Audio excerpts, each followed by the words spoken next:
Bienvenue sur le podcast à écriture. Je suis Isa, coach de vie littéraire, autrice et podcasteur.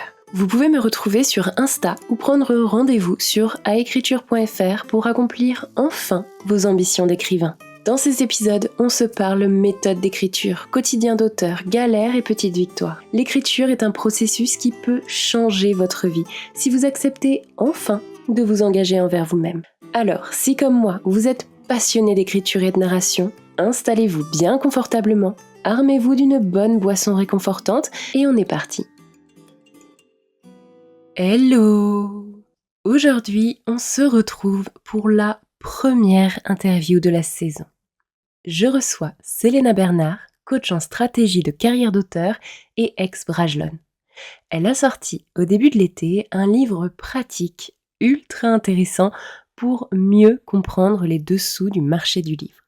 J'avais beaucoup de questions à lui poser et ça a donné une longue discussion, mais promis, vous allez apprendre plein de trucs de fou.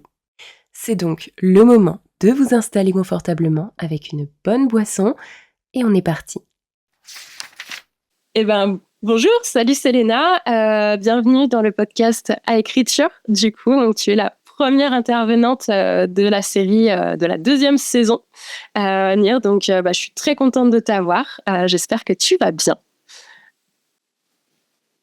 Oui, Isabelle, ça fait super plaisir d'être là. Merci beaucoup de l'invitation. Je suis ravie, comme on le disait un petit peu avant, c'est qu'on parlait un petit peu avant, de pouvoir justement intervenir sur le podcast et pouvoir, toi et moi, discuter ensemble. Donc, merci de l'invitation. Je t'ai invité parce que tu as sorti ton livre, du coup, marketing et commercialisation du livre, il n'y a pas très longtemps. Et du coup, c'était l'occasion, justement, qu'on puisse se parler, un petit peu discuter au cours de cet ouvrage, comment tu l'as écrit, tout ça, et aussi de ce qu'il y a un petit peu à l'intérieur. Et puis, on finira un petit peu aussi par présenter un petit peu ton offre de coaching, etc. Parce que tu vas bien sûr te présenter avec tes propres mots, mais tu fais tout plein de choses et du coup, on a tout plein de choses à discuter, sachant que moi, j'avais 1 million de questions à te poser et j'ai dû un petit peu me restreindre. Donc, j'espère que ce sera ni trop long pour nos auditeurs, ni trop un petit peu te mettre un peu trop la pression aujourd'hui. Mais en tout cas, voilà. Est-ce que tu es prête à commencer? Go! Go! Et alors, vas-y. Pour la première question, la première étape, c'est vraiment, je vais te demander en fait de te présenter avec tes mots afin que vraiment tout le monde sache qui tu es et ce que tu fais. Question que tout le monde aime beaucoup se présenter. Donc, je suis Selena Bernard, ça fait bientôt 15 ans. Là, ça fait 15 ans que je suis dans l'édition, ça me rajeunit pas ce qui est temps, mais ça fait 15 ans. Je vis au Québec, même si je suis d'origine française. Voilà, ça fait 13 ans que je vis au Québec. Moi, j'ai commencé en fait aux éditions Brajlon en France, et puis par la suite donc au service commercial marketing, et après j'ai été envoyée au Québec pour monter le bureau Brajlon Québec. Et par la suite, gérer le marché francophone hors la France, donc la suite, la Belgique, etc. pour cet éditeur. J'ai fait ça pendant 13 années en tout chez Brajlon, 12 années à peu près. Donc, dans ma spécialité, c'est vraiment la stratégie, le développement des affaires, le marketing, la commercialisation. Et en fait, avec le temps, j'ai décidé aussi, parce que j'aime beaucoup tout ce qui est création, j'ai beaucoup d'admiration pour les auteurs, les autrices et les créatrices en général, de monter en fait au départ un Instagram qui s'appelle Et si on en parlait vraiment, où le but c'est de démystifier l'édition pour les auteurs et les autrices en priorité, pour justement donner les clés en fait pour bien comprendre le monde de l'édition, parce que c'est un milieu qui est compliqué à cerner, qui est technique et qui est très obscur. Il y a très peu, on le voit de plus en plus aujourd'hui, et tant mieux, mais je peux me permettre de dire que je pense que c'est la première personne qui vient de l'édition traditionnelle à faire des vidéos pour vraiment expliquer qu'est-ce que le business du livre, qu'est-ce que le marketing du livre pour les auteurs, et qu'est-ce qu'ils peuvent négocier ou pas, comment ça fonctionne. Pour vraiment, mon but, c'est faire que cette partie-là de mon activité, les auteurs et les autrices deviennent de véritables professionnels du livre formés en tant que tels. Donc voilà. Et puis donc aujourd'hui, je suis consultante pour différents acteurs du livre, donc éditeurs, mais aussi libraires, associations, salons du livre, etc. Coach pour donc les auteurs et les autrices et aussi pour des dirigeantes d'entreprises et entrepreneuses, parce que je suis spécialisée en leadership féminin dans l'édition notamment et l'écriture. Et puis je suis formatrice et conférencière et autrice donc depuis quelques mois du seul guide de référence dans le domaine, parce qu'il n'y avait rien qui était écrit, ou en tout cas ce qui était écrit datait de le prochain Britannique de 2006. Donc il y avait un petit peu des choses à rattraper depuis, plein de choses qui sont passées. Ouais. Bah ça, oui, je pense que effectivement, en tout cas, t'étais la première. Je sais pas si ça s'est développé après toi, mais en tout cas, t'es un peu la seule que je connaisse qui a vraiment cette expérience dans l'édition, avec bah, tout ce que tu apportes du côté effectivement marketing, et non pas simplement éditeur, avec le principe de relecture, etc., mais vraiment le côté bah, promotion, diffusion, les mains dans le cambouis, quoi, vraiment techniquement, qu'est-ce qui se passe après. Donc effectivement, bah, ton livre est le seul, ou sinon ça datait vraiment depuis très longtemps. Donc bah, merci beaucoup pour tout ça, parce que bah, vraiment, enfin je l'ai lu de A à Z, et il est hyper intéressant. Il y a beaucoup de choses en vulgarisation, etc., que tu fais, et que tu le fais très bien. Donc vraiment merci pour ça. Moi j'ai appris énormément. Et pourtant, hein, je viens de la pub, donc le marketing, je connais un petit peu, mais voilà, non, j'ai vraiment beaucoup appris. Est-ce que tu Merci beaucoup, parce que ça a été beaucoup de travail. Ouais, bah ça m'étonne pas. Ouais, on va en parler un petit peu plus tard, mais ouais, tu m'étonnes. Je pense que tu as bien bossé en tout cas. Est-ce que tu pourrais me donner un mot ou une notion qui pourrait caractériser un petit peu ton rapport à l'écriture, ou, vu que t'es pas forcément autrice à la base, au monde du livre? Tire des ponts. En fait, avec les années, je me rends compte que c'est ça qui m'anime, bâtir des ponts entre des idées, des histoires, des imaginaires, des individus, des créateurs et des créatrices, des âmes aussi, et puis à côté, business, etc. Justement, faire le pont entre la créativité vs le business, faire le pont entre tous les différents acteurs du livre, parce que je peux me permettre de dire que bah, je suis vraiment spécialiste de tous les acteurs de la chaîne, vraiment, alors de l'auteur aux différents points de vente. Et puis, bâtir des ponts entre les marchés. Une de mes spécialités, c'est aussi les différents marchés francophones. Je suis une des grandes spécialistes du marché québécois, mais aussi du marché français et suisse, belge, etc. Donc voilà, et bâtir des ponts finalement entre les idées et les imaginaires. C'est beau, je vais le reprendre. Ouais, tu peux le reprendre totalement. Franchement, non, j'aime beaucoup cette notion de bâtir des ponts. Franchement, c'est top. Pour une première notion que je reçois, je trouve ça vraiment trop cool. Bravo, t'as bien trouvé. J'ai mis du temps, en fait, parce que pour nous, c'est très compliqué, parce que je fais quand même beaucoup d'activités, et parce que j'aime faire plein de choses.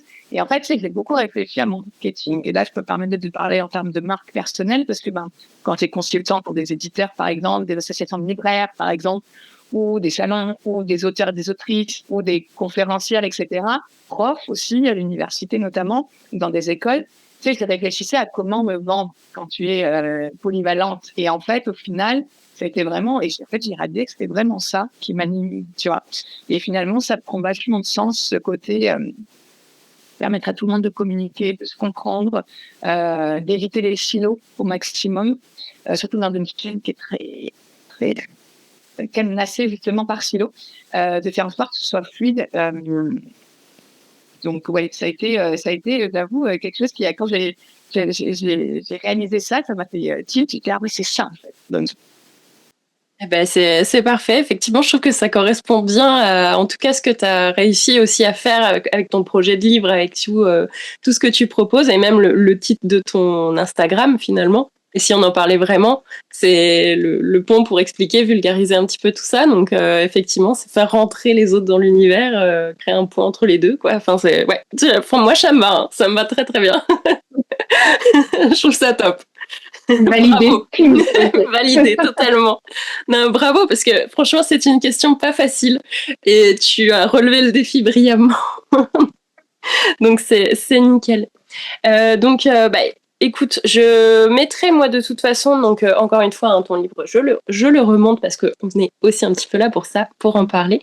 Est-ce que tu pourrais me parler un petit peu plus bah, de l'origine de ce livre? Comment il est né? Déjà, est-ce que c'est aussi la première fois que tu t'essayes à l'écriture, que ce soit en non-fiction ou en fiction? Comment il est né? Est-ce que c'est toi qui es allé chercher un éditeur ou c'est une discussion? C'est quelqu'un qui est venu te chercher? Comment ça s'est passé?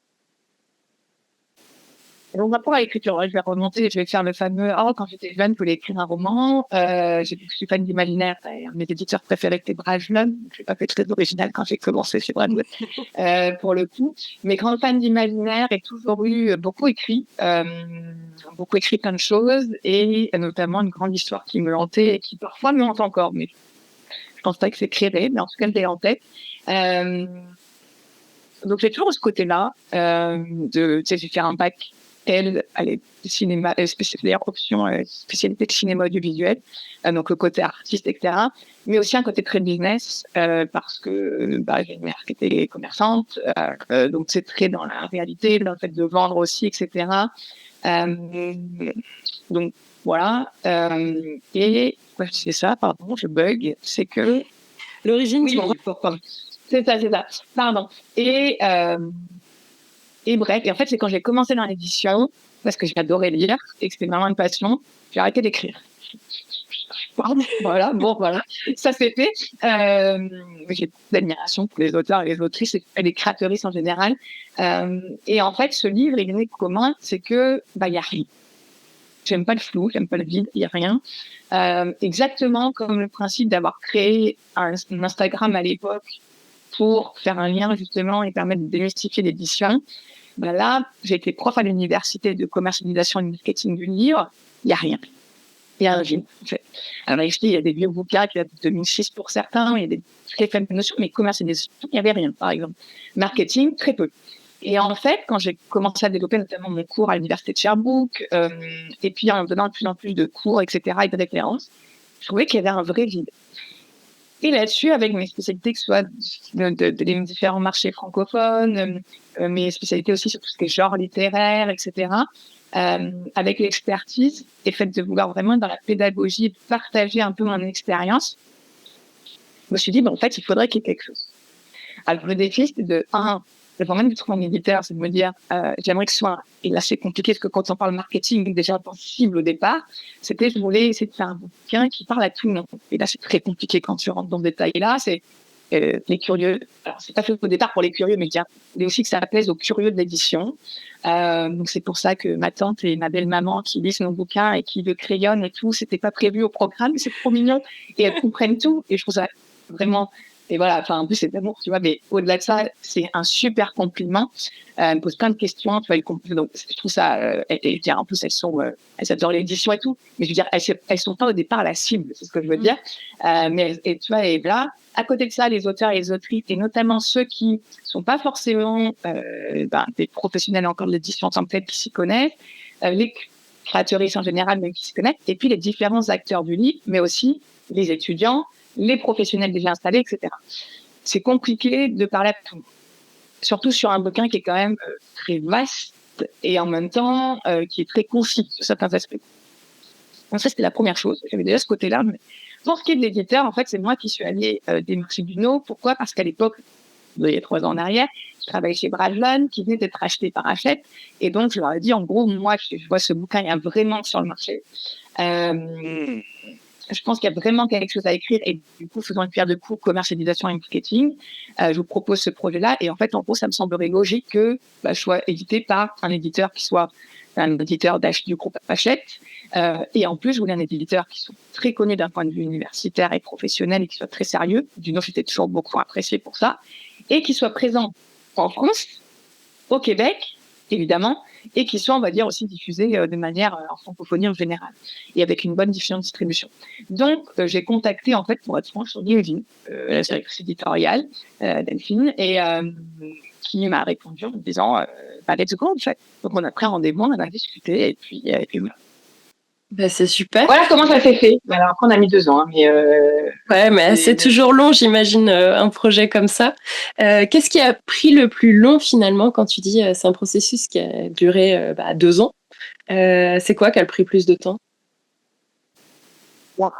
Déjà, en fait, plus que 2 ans, parce que tout ce qui est plan, même s'il a évolué beaucoup, l'écriture du bouquin, ça a mis des années en vrai. Tout ça, ça s'est fait en fait avec mon expertise depuis 15 ans, tu vois.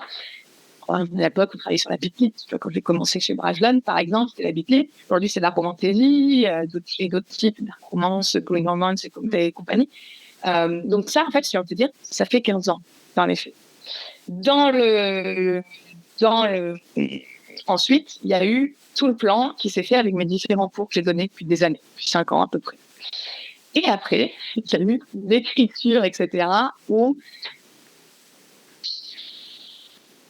je pense que j'ai fait 3 mois de 2 heures par jour. Mais ouais, faire que ça, quoi. Pendant ouais, que ça. Que ça, faire les choses. Oh mon Dieu. Et puis après, il y a eu des relectures avec mon éditrice. Mon éditrice qui me dit, oui, on a un canevas de nombre de signes. Il faut que tu diminues de moitié le nombre de signes. De moitié, ça fait mal. Voilà. Donc après, ça a été après Noël, j'ai pleuré encore. Donc, et ça, c'est super content. C'est aussi pour ça que j'ai pris un éditeur, des éditrices en l'occurrence, parce que ça te permet aussi de leur vision aussi, et puis justement t'aider à avoir un autre œil. Donc, c'était super intéressant. Mais oui, ça a pris du temps. Clairement, beaucoup de temps. Ok.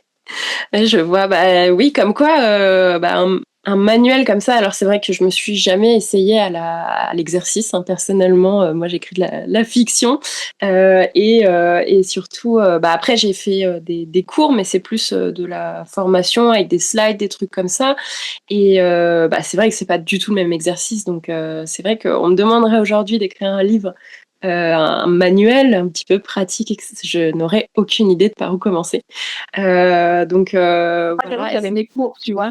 C'est ça pour le coup, parce que c'est ce que j'ai utilisé parfois comme technique. Alors, c'est ça qu'on peut dire à des gens, c'est une façon de parler, mais en gros, c'était, tu sais, un peu comme Dragons à l'époque. Maintenant, il y a des applications, en fait, tu dictes, tu vois.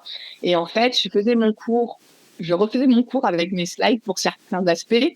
Et en fait, mot pour mot, l'application retraduisait à l'écrit ce que je disais. Et après, je le reprenais, je le retravaillais, mais au moins, parce que c'était des fois pour moi plus simple, surtout quand on parle de quelque chose de technique. Je suis pas autrice, moi, au départ. On est dans du technique. Donc, j'avoue que j'ai usé de ces techniques-là, parce qu'en plus, même à un moment donné, écrire, j'avais mal au poignet et tout, tu sais. Donc, c'était intéressant parce que ça me permettait d'écrire d'une manière différente, en fait, d'écrire à la dictée. Donc, c'est pour ça, d'ailleurs, qu'on fait un très beau compliment quand on dit qu'on entend quand on me lit. Bah ouais, mais parce que je pense que j'ai utilisé cette technique-là. Sûrement, ouais, ça doit. Mais c'est vrai que c'est ton écriture là-dessus, elle est fluide. Et pour justement pour un manuel qui parfois quand on lit des manuels pour avoir lu, tu vois, les publicitors, les trucs comme ça là qui sont imbitables, absolument indigestes et tout. Tu vois, ton livre n'a pas cet écueil-là, en fait. Ça se lit très facilement. Tu as réussi à avoir un langage très fluide, oui, effectivement. Et tu as bien, du coup, retranscrit tout ça dans le livre. Et pour le coup, je lis pas très vite, donc j'ai mis du temps à le lire, mais j'ai pas galéré à le lire comme certains manuels. Parce que c'est vrai que depuis que j'ai arrêté les études, moi, les manuels et les trucs qui sont un peu non-fiction, j'ai de plus en plus de mal. Enfin, c'est vraiment, mon cerveau est plus fait pour ça, quoi. Et encore plus depuis que j'écris que j'ai besoin de m'enfoncer dans la fiction. C'est presque dommage, tu vois. Je m'en veux un peu de pas forcer. Mais j'ai pas galéré tant que ça en lisant ton livre. Et vraiment, je trouve que là-dessus, ta méthode a payé, quoi. Voilà. Écoute, merci. Puis je le prends aussi pour une éditrice. Merci aussi parce qu'elles m'ont quand même beaucoup aidé aussi. En tout cas, sur la fin de m'aider, c'est par exemple à raccourcir des titres ou à raccourcir des trucs. j'ai tendance à parler à rallonge, comme tu le sais. Voilà, je suis comme ça dans la vie. Donc, c'est vrai qu'elles m'ont aussi aidé. Surtout, j'ai coupé de moitié quand elles m'ont demandé, puis ça a été un boulot de fou. Ce qui m'a permis d'ailleurs de reprendre le plan et de le changer d'ailleurs, pour optimiser un peu les choses. Mais par contre, c'était intéressant qu'elles puissent me donner et leur point de vue. D'ailleurs, on a eu des débats sur l'édition qui est super intéressant d'ailleurs dans le bouquin. Parce que pour le coup, oui, tu sais, quand tu es une éditrice en l'occurrence un éditeur de tout ce qui est savoir, universitaire, etc., tu maîtrises pas le contenu habituellement. Tu sais, par exemple, je sais pas, t'écris un livre sur la personne qui est un expert dans l'intelligence artificielle pour des mecs qui sont, je sais pas, en maths sup, des conneries, tu vois ce que je veux dire? C'est sûr qu'en fait, en soi, tu vois, c'est pas le même métier et elles vont pas vérifier forcément tout au niveau théorie. Là, ce qui était intéressant, c'est qu'elle me disait, c'est trop bien parce qu'on apprend des choses, puis en même temps, on comprend, puis en même temps, il y a des choses qu'elles connaissent, elles aussi. Et donc, on avait des fois des petits débats et des petites choses, puis elle me posait même des questions et tout. Donc, c'était super intéressant parce que ça permettait aussi d'avoir une discussion sur l'édition, un peu comme là, mais d'une autre manière, en tout cas. C'est ouais, j'imagine, parce que quand tu as du coup ces éditrices à côté de toi qui vivent ça au quotidien, effectivement, pour une fois qu'elles peuvent un petit peu aller trifouiller dans le texte, vraiment, parce que comme tu dis, quand elles ont des trucs où finalement elles sont pas expertes, ou même il y a des fois on connaît pas du tout des sujets, j'imagine qu'elles doivent en voir. Là, au moins, elles avaient peut-être aussi un peu plus de répondants avec toi, des discussions peut-être un petit peu plus qui les intéressaient peut-être un peu plus certaines fois, ou du moins qu'elles pouvaient un peu plus pousser. Donc, ça devait être hyper enrichissant. Est-ce que justement, c'est quelque chose qui t'a pas trop quand même peut-être muselé parfois, ou est-ce que ça t'a fait changer d'opinion de ces échanges-là pendant l'écriture de ton livre, ou finalement ça a juste enrichi peut-être des réflexions sans changer? Je te dis avec enrichi. Parce que changer, en soi, je peux m'en mettre en question, c'est pas un problème, mais je veux dire, sur certaines choses, pour le coup, il y a des choses sur lesquelles on a eu des vrais débats. Donc, c'était intéressant, parce que c'est toujours très nourrissant, de justement, mais par contre, elles m'ont permis, des fois, de pousser certaines notions. Bon, après, ça reste, tu vois, par exemple, l'intelligence artificielle. Moi, je suis quand même une des expertes de l'innovation aujourd'hui. Puis, par exemple, l'intelligence artificielle commence à devenir, comme le leadership féminin, ça commence à devenir vraiment deux spécialités chez moi. C'est sûr que quand tu fais une page dessus, ça change en plus toutes les semaines, parce que tu as des évolutions pour l'IA. C'est sûr que tu vois, elles m'ont aidé à me dire est-ce que tu peux pousser plus certaines notions, mais en même temps, il faut être voilà. Donc, ça m'a permis d'évoluer, de donner une belle version. Après, c'est sûr que sur le fait que je savais que ce serait un bouquin qui serait concis. Donc, c'est très possible que sur certains sujets qui étaient d'accord, je propose de nouveaux concepts sur des sujets en particulier. Donc, par exemple, ça, j'ai fait une book que tu as reçu d'ailleurs. Oui. Alors, autant j'ai lu le livre, je n'ai pas encore pris le temps d'avoir l'e-book. Mais tu vois, du coup, je développe des trucs aussi à côté. Bon, là, c'est un niveau qui était disponible, en fait, que j'ai spécialement écrit. J'ai fait simple comme d'hab, j'ai fait 85 pages, je m'y attendais pas. Mais c'est censé être un petit e-book pour remercier les gens qui ont précommandé l'ouvrage. Vraiment un e-book qui s'adresse aux auteurs et autrices. Donc, c'était Boost ta carrière d'auteur et d'autrice, ça s'appelle Entre les lignes, et une image d'auteur et d'autrice. Et pour le coup, tu vois, j'ai fait 85 pages. C'est pas prévu. Bon, là, pour le coup, et limite, j'aurais besoin d'un éditeur pour me couper un peu. Mais bon, c'est ça qui est intéressant. Tu vois. Voilà. C'est la différence quand quelqu'un te structure un petit peu, et quand tu es tout seul à vouloir donner. En plus, t'as fait ça hyper gracieusement, juste pour un petit peu booster les précommandes et engager un petit peu plus. Et ça a dû payer, je crois, parce qu'il y a eu quand même pas mal de précommandes, d'après ce que j'ai pu voir dans tes stories, etc. Il y a eu pas mal de précommandes. Je reçois toutes les semaines ce qu'on appelle les écoulements, c'est-à-dire les nombres d'exemplaires qui sont passés aux caisses des magasins, je précise, parce que c'est pas les ventes des livres, puisque tous les bouquins qu'un éditeur envoie dans les points de vente ne sont pas forcément vendus à des clients. Donc, les écoulements, c'est un système qui permet d'avoir des données, en fait, sur le nombre de personnes qui ont vraiment acheté ton bouquin en point de vente. Et donc, chaque semaine, c'est vraiment cool. Hachette donne ça à leurs auteurs. Ils donnent un accès à les écoulements. Évidemment, je fais dessus toutes les semaines. C'est mon métier, donc voilà. Et tu vois, je voyais que quand même, les précos, ça a été plus de, je crois que de 60% de 5% des écoulements de départ, en fait. Donc, ça a vraiment boosté le démarrage du titre. Après, c'est un bouquin qui est de niche et qui ne va pas vendre, en tout cas pas une année sur une année, 10 000 exemplaires. Tu vois, on sait. C'est un bouquin qui est assurant. Mais par contre, non, ça a bien permis. Et surtout, j'ai des retours dithyrambiques dessus et je suis en train de me dire que je vais peut-être le mettre à la chaîne sur mon podium, ce qui n'était pas prévu. Bah ouais, pourquoi pas. C'est vrai que du coup, Il y a beaucoup de demandes.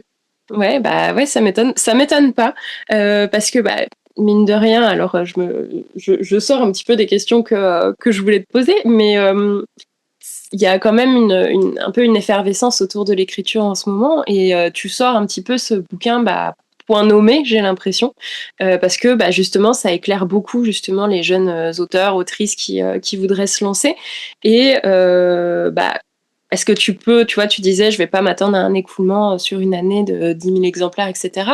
Mais est-ce que tu t'attendais vraiment à avoir cet engouement, on va dire Est-ce que ça représente quand même plus de ventes que à quoi tu t'attendais à la base? Parce qu'il y a quand même beaucoup d'auteurs et d'autrices. C'est à peu près, j'avais quand même bien estimé, parce qu'après, ça dépend aussi du tirage de l'éditeur, parce qu'évidemment, j'ai pas de plein de questions sur un éditeur. J'aimerais bien peu de temps en général. Et là, du coup, le tirage, la mise en place, tu vois, les commandes, par exemple, au Québec, parce que c'est aussi différent, etc. Parce que ça aussi, hein, je suis en discussion avec le diffuseur québécois pour le lancement qui aura lieu fin août. Donc voilà, pas de pression, tout va bien. Et donc, non, ça, j'avais, en fonction des tirages, tout, j'avais à peu près bien évalué. C'est les précaux, donc, que je pensais pas qu'il y en aurait autant, mais je suis bien contente. Mais avec le point, ce qui me touche, pour le coup, c'est les retours qui sont sincèrement dithyrambiques. Mais tu vois, même je vois sur Amazon, je pousse les gens à n'hésitez pas à aller mettre des étoiles sur Amazon ou sur Fnac, je le redis. Même si vous voulez soutenir des auteurs, faut le faire. C'est super important. Mais tu vois, je crois que je suis à 7 commentaires de 5 étoiles sur Amazon.fr. Et vraiment, les retours que j'ai de professionnels de l'édition, quand je parle professionnels, les auteurs en sont, mais je veux dire, de la branche autre, des maillons, que des auteurs, que des gens qui sont curieux, que déjà, ben, en vrai, à date, j'ai vraiment des retours dithyrambiques et ça me touche vachement parce que bah, c'était un défi au-delà de ça encore une fois, d'essayer de toucher et d'être compréhensible pour tout le monde. Dans les étudiants, je vois aussi bientôt, parce que la rentrée va se faire, il peut y avoir des étudiants qui vont acheter. Mais j'ai même eu des étudiants qui m'avaient interviewé pour des mémoires, parce que je fais beaucoup ça. J'aime beaucoup rendre reproche. J'avais été interviewée dernièrement pour 2-3 mémoires sur le marketing, ce qui montre que les étudiants dans l'édition s'intéressent au marketing, notamment digital, et c'est super important. Mais tu vois, j'en ai encore un qui m'écrit il y a 2 jours pour me dire ton bouquin, je l'ai dévoré, super. Et en plus, qu'on me dit, tu vois, comme toi, qu'on dévore un bouquin sur la commercialisation et le marketing qui n'est pas le plus sexy au départ, quand même, on s'entend. Ben, c'est un très beau compliment aussi. Tu vois, donc, voilà. Ouais, non, vraiment, pour avoir dû bouffer des trucs de marketing, communication, tout ça, franchement, tu t'en sors extrêmement bien. Donc, vraiment, tu n'auras aucun mal à faire lire ton livre à tes étudiants. J'y crois très très fort. Et moi, après, pour les examens, je vais faire de tir. Je suis pas une prof, mais Très bien. Et ben, du coup, moi, j'aimerais bien aussi que tu me parles un petit peu de, bah, outre les conditions, donc tu m'as dit de temps que tu as eu pour écrire ce roman, mais ce roman non, mais ce livre justement. En fait, tu vois, quand tu écris, tu as dit que le plan, ça s'est fait sur plusieurs années parce que finalement, c'est les plans de tes cours, etc. Mais est-ce que tu pourrais me parler un petit peu plus concrètement de face à ton ordinateur, t'es où? Qu'est-ce qu'il y a autour de toi? Qu'est-ce qui se passe autour de toi? Voilà, est-ce que tu as quand même de l'inspiration, des notes partout, ou justement tu as besoin d'ordre? super bizarre. Parce que alors, c'est pas bien du tout, c'est pas comme moi, mais en même temps, avec comme ça que j'arrive à faire, des fesses glissées sur mon canapé. Quand je ne peux pas écrire, le bouquin, je parle, sur mon bureau. C'est pas possible. Donc vraiment, alors c'est pas bon parce que du coup ma masse musculaire a beaucoup baissé. C'est vrai que ma maman connectée m'a dit Célia, t'es passée de 12 000 pas par jour à 3 000, tu vois, pas bien, pas bon. En plus bon, c'était l'hiver, donc c'est bon, parce que Québec et tout, on a tendance à être plus dans l'intérieur quand même. Mais en gros, c'est vraiment sur le canapé, ma télé en fond, toujours, c'était exactement ce qu'il a dit, en train de me dire, mes examens quand j'étais jeune, je faisais pareil, le canapé et la télé. Et puis maintenant, j'ai un genre de petit coussin spécial pour l'ordinateur qui est surélevé. Et puis, c'est vraiment me mettre comme ça. J'ai des notes de mes plans de cours, notamment. J'ai mes... Alors, parce que tout n'était pas dans le cours aussi, il y a des choses que j'ai aussi écrit, créé et tout. Je prenais mes PowerPoint de cours. J'avais aussi un dossier dans lequel je rajoute des articles, je rajoute des choses à chaque fois assez intéressantes. Donc, j'avais aussi parcouru tout ça. Et puis, comme je disais, il y a des moments où, pour les grandes parties, les grandes sections, je faisais mon cours ou mes conférences à l'oral. C'était retranscrit bien pour nous. Et franchement, aujourd'hui, tu vois, à l'époque, je me rappelle de Dragon, tu galérais, c'est déjà bien, mais tu galérais, le machin ne comprenait pas. Aujourd'hui, les applications sont juste incroyables, vraiment. Il y a même certaines vidéos que j'avais tournées à l'époque, que j'ai mis dans justement une application qui te ressort. Encore une fois, je te dis, j'insiste mot pour mot ce que tu dis. Donc, il y a certaines mêmes vidéos de si on en parlait vraiment, ou que j'ai juste mis dans cette application-là, pour qu'elle me sorte mot pour mot ce que je disais. Et après, c'était ma base, entre guillemets, et parce qu'il y a aussi d'autres choses que j'avais écrites, etc. avant. Et en fait, à partir de là, je construisais de plus en plus. Du coup, comme je disais un petit peu trop, puisque j'ai écrit trop. Mais voilà. D'accord, super. Ok. Et est-ce que tu avais besoin d'une routine d'écriture dans un sens où tu arrives à te plonger directement? Tu m'as dit 12 heures par jour là, à fond, en mode genre dernière ligne droite, il faut absolument y aller. Qu'est-ce qui t'a permis de tenir et de le faire? La deadline. Moi, je marche comme ça. Moi, je marche à la deadline. Donc, j'avoue que je suis pas un modèle, je suis pas un exemple. Ça, vraiment, je fais tout bien dans les temps, puis c'est tout bien, et puis tout est toujours nickel. Mais par contre, c'est toujours nickel. Planter, en l'occurrence, normalement, c'est quand même bien. Mais c'est vraiment la deadline, en fait. Donc, j'ai mis ce tunnel, puis tu y vas. Puis en plus, je venais de finir le salon du livre de Montréal, puisque je m'occupe cette année encore, de faire tout ce qui est, qu'on appelle le SLM Pro, donc salon du livre professionnel. En marge du salon du livre de Montréal, des activités pour les personnes qui sont présentes. Il y a tout un salon professionnel avec des conférences, des activités, etc. C'est moi qui ai organisé ça. Et donc, en fait, en gros, tunnel SLM. Et puis après ça, ça a été, mais vraiment, dès le lendemain, les fesses sur le canapé, puis tunnel. J'avais quand même écrit quelque chose déjà, des choses avant.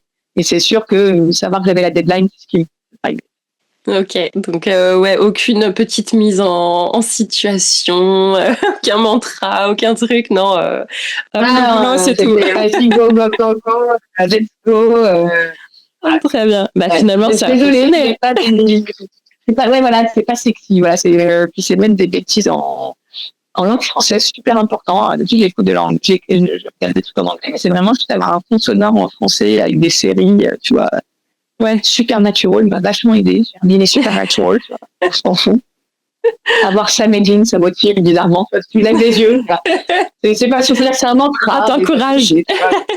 C'est ça. Très bien. Ça donne un peu de chaleur en plein hiver, c'est pas mal. Je comprends. Eh ben, si tu veux bien, on va passer un petit peu plus à ce que tu as mis vraiment dans ton livre. Et notamment, moi, je voulais aborder avec toi un petit peu. Alors, je l'ai dit, mais il y a énormément de sujets que tu abordes et que j'aurais aimé approfondir, mais il a fallu faire des choix. Et le premier choix que j'ai fait, c'est le marché du numérique. Parce que en fait, pour te dire, moi, justement, c'est quelque chose que j'ai appris. Moi, j'avais vraiment l'impression que le numérique, oui, il y avait des gens qui avaient des liseuses, mais finalement, ils l'utilisaient pas trop. Parce que dans mon entourage et même un peu au-delà, toutes mes connaissances qui ont eu une liseuse, finalement, ils l'ont jamais trop utilisée. Et j'en ai une et j'ai jamais rien acheté moi-même. J'ai récupéré celle de quelqu'un et du coup, j'ai lu les livres qu'il y avait déjà dessus.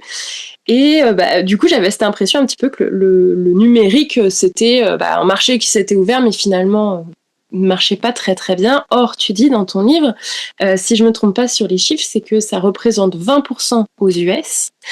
Et même en France, on n'est pas en reste, c'est 10 à 12%, c'est bien ça, du marché français de l'édition. Donc, moi, je trouve que c'est, alors, en soi, sur 100, effectivement, c'est pas non plus faramineux, mais je trouve que c'est une part quand même significative.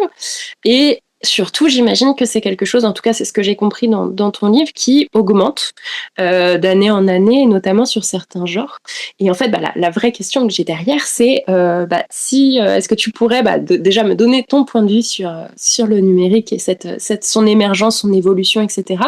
Et notamment sur les fait un petit peu pour rassurer les écrivains qui, comme moi, avaient peut-être un a priori sur le numérique et qui s'étaient dit un contrat en primo numérique, donc avec une publication numérique en premier et qui permettrait ou non, suivant le succès que ça rencontre, de produire en papier.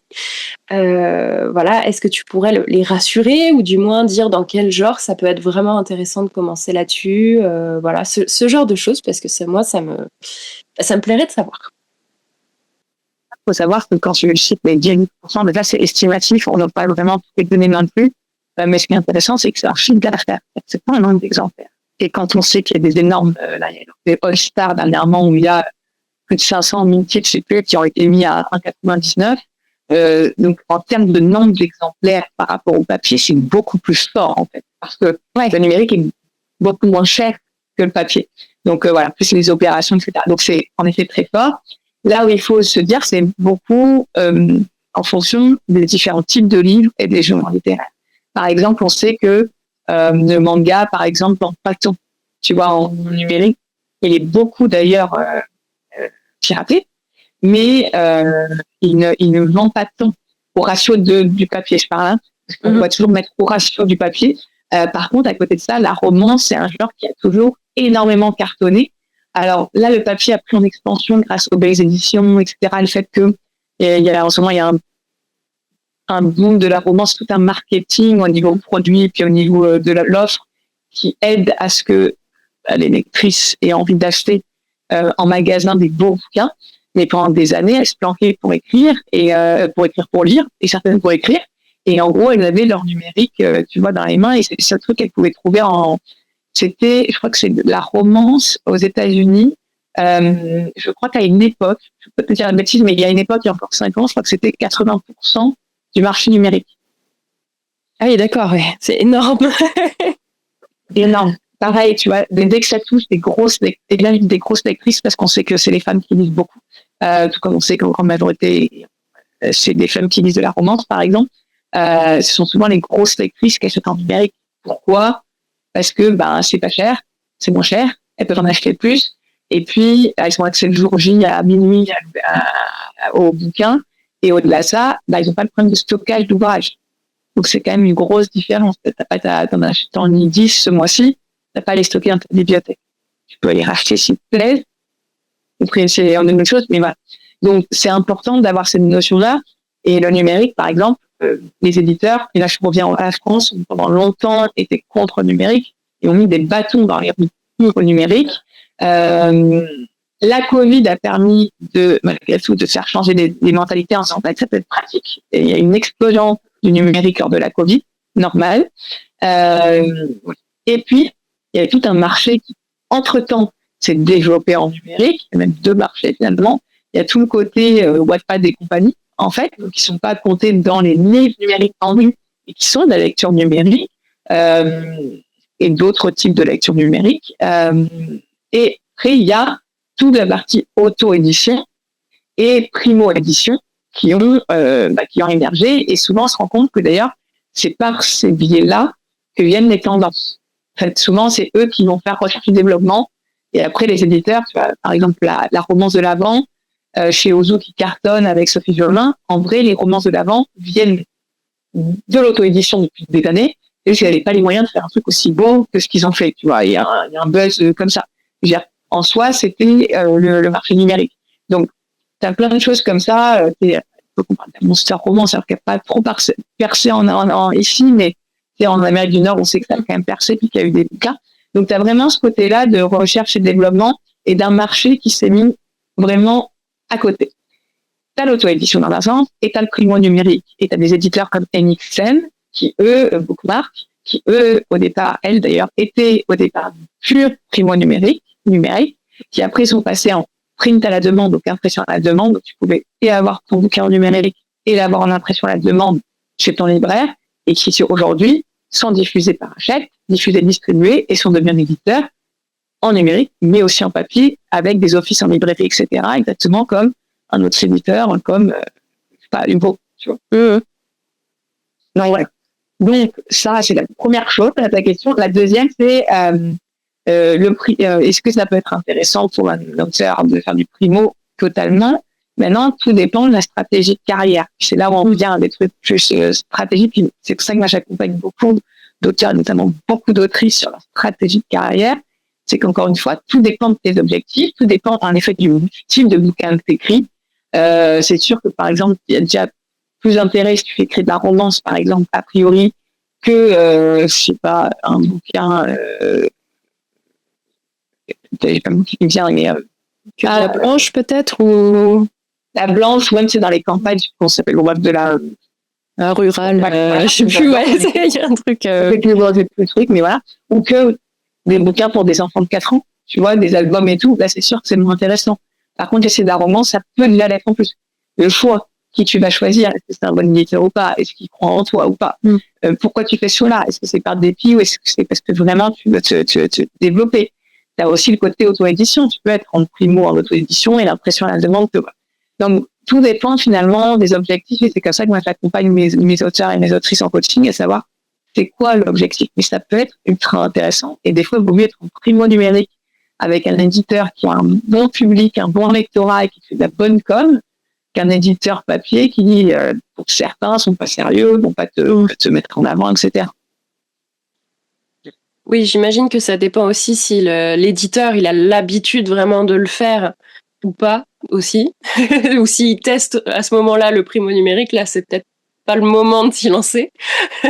Enfin, je sais pas, mais est-ce qu'il y a aussi des niches, quoi.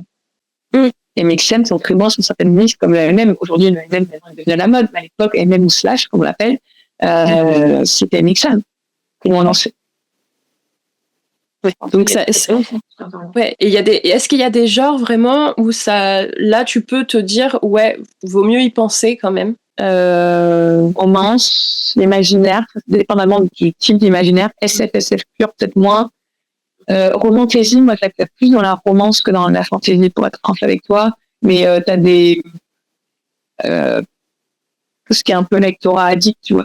Le young adult est un peu compliqué ça dépend vraiment du type de bouquin. Ouais. Ce qui est intéressant, par contre, avec le numérique, c'est que tu peux plus facilement, même dans plusieurs rayons et catégories. Là où en papier, tu es limité à un rayon. Parce que concrètement, un bouquin papier va dans un seul rayon. Donc, tu vois, si par exemple tu fais de la romantésie, tu le mets en imaginaire ou tu le mets en romance si jamais il y a des rayons romance. Là, au moins, tu l'as en image, tu l'as dans les deux catégories au niveau e-book, par exemple. Donc ça peut être des choses qui stratégiquement sont intéressantes à voir, mais dans le young adult, tout dépend de certains types de young adult, imaginaire et tout ce qui est fiction féminine, a priori, je te dirais. Ouais. Ok. Mais tu as aussi des très bons éditeurs qui le font. Donc, encore une fois, tout dépend des objectifs. Est-ce que tu vas sur une niche aussi? Si tu es sur une niche, ça peut être intéressant. Ok, très bien, super intéressant parce que vraiment, moi je te dis, c'était avant de lire ton livre, c'était en mode genre si jamais on me propose un primo numérique, non, ce serait non, c'est de la merde, voilà. Alors que tu m'as quand même fait comprendre que ça méritait d'être étudié en tout cas, effectivement, donc avec plein de facteurs à regarder selon que l'éditeur est capable aussi de te proposer, tu vois, à partir de quel nombre d'achats numériques on passe au papier et compagnie, voilà, enfin, quelle est la stratégie derrière, effectivement, de diffusion, tout ça, de distribution, pour que ce soit visible une fois que ça sort aussi en papier. Parce que si ton roman, finalement, il est jamais visible vraiment en papier, est-ce qu'il y a pas d'autres stratégies aussi à voir. Enfin bref, mais en tout cas, voilà, moi, ça m'a aidé un petit peu à évoluer, on va dire, sur ce truc-là. Donc voilà, je voulais un petit peu avoir ton avis là-dessus de vive voix pour aider justement les gens qui nous écoutent à avoir le même cheminement que moi, en tout cas sur cette question-là. Je suis assez contente parce que là, tu viens de parler justement de genres qui sont assez présents sur le numérique. Et donc la romance, la romantaisie, que moi aussi, hein, très sincèrement, je place plus dans romance. Pour moi, c'est un sous-genre de la romance que vraiment de la fantaisie, même si c'est un sous-genre des deux, mais voilà. L'imaginaire, la romance et peut-être un petit peu moins le young adulte, enfin en tout cas avec des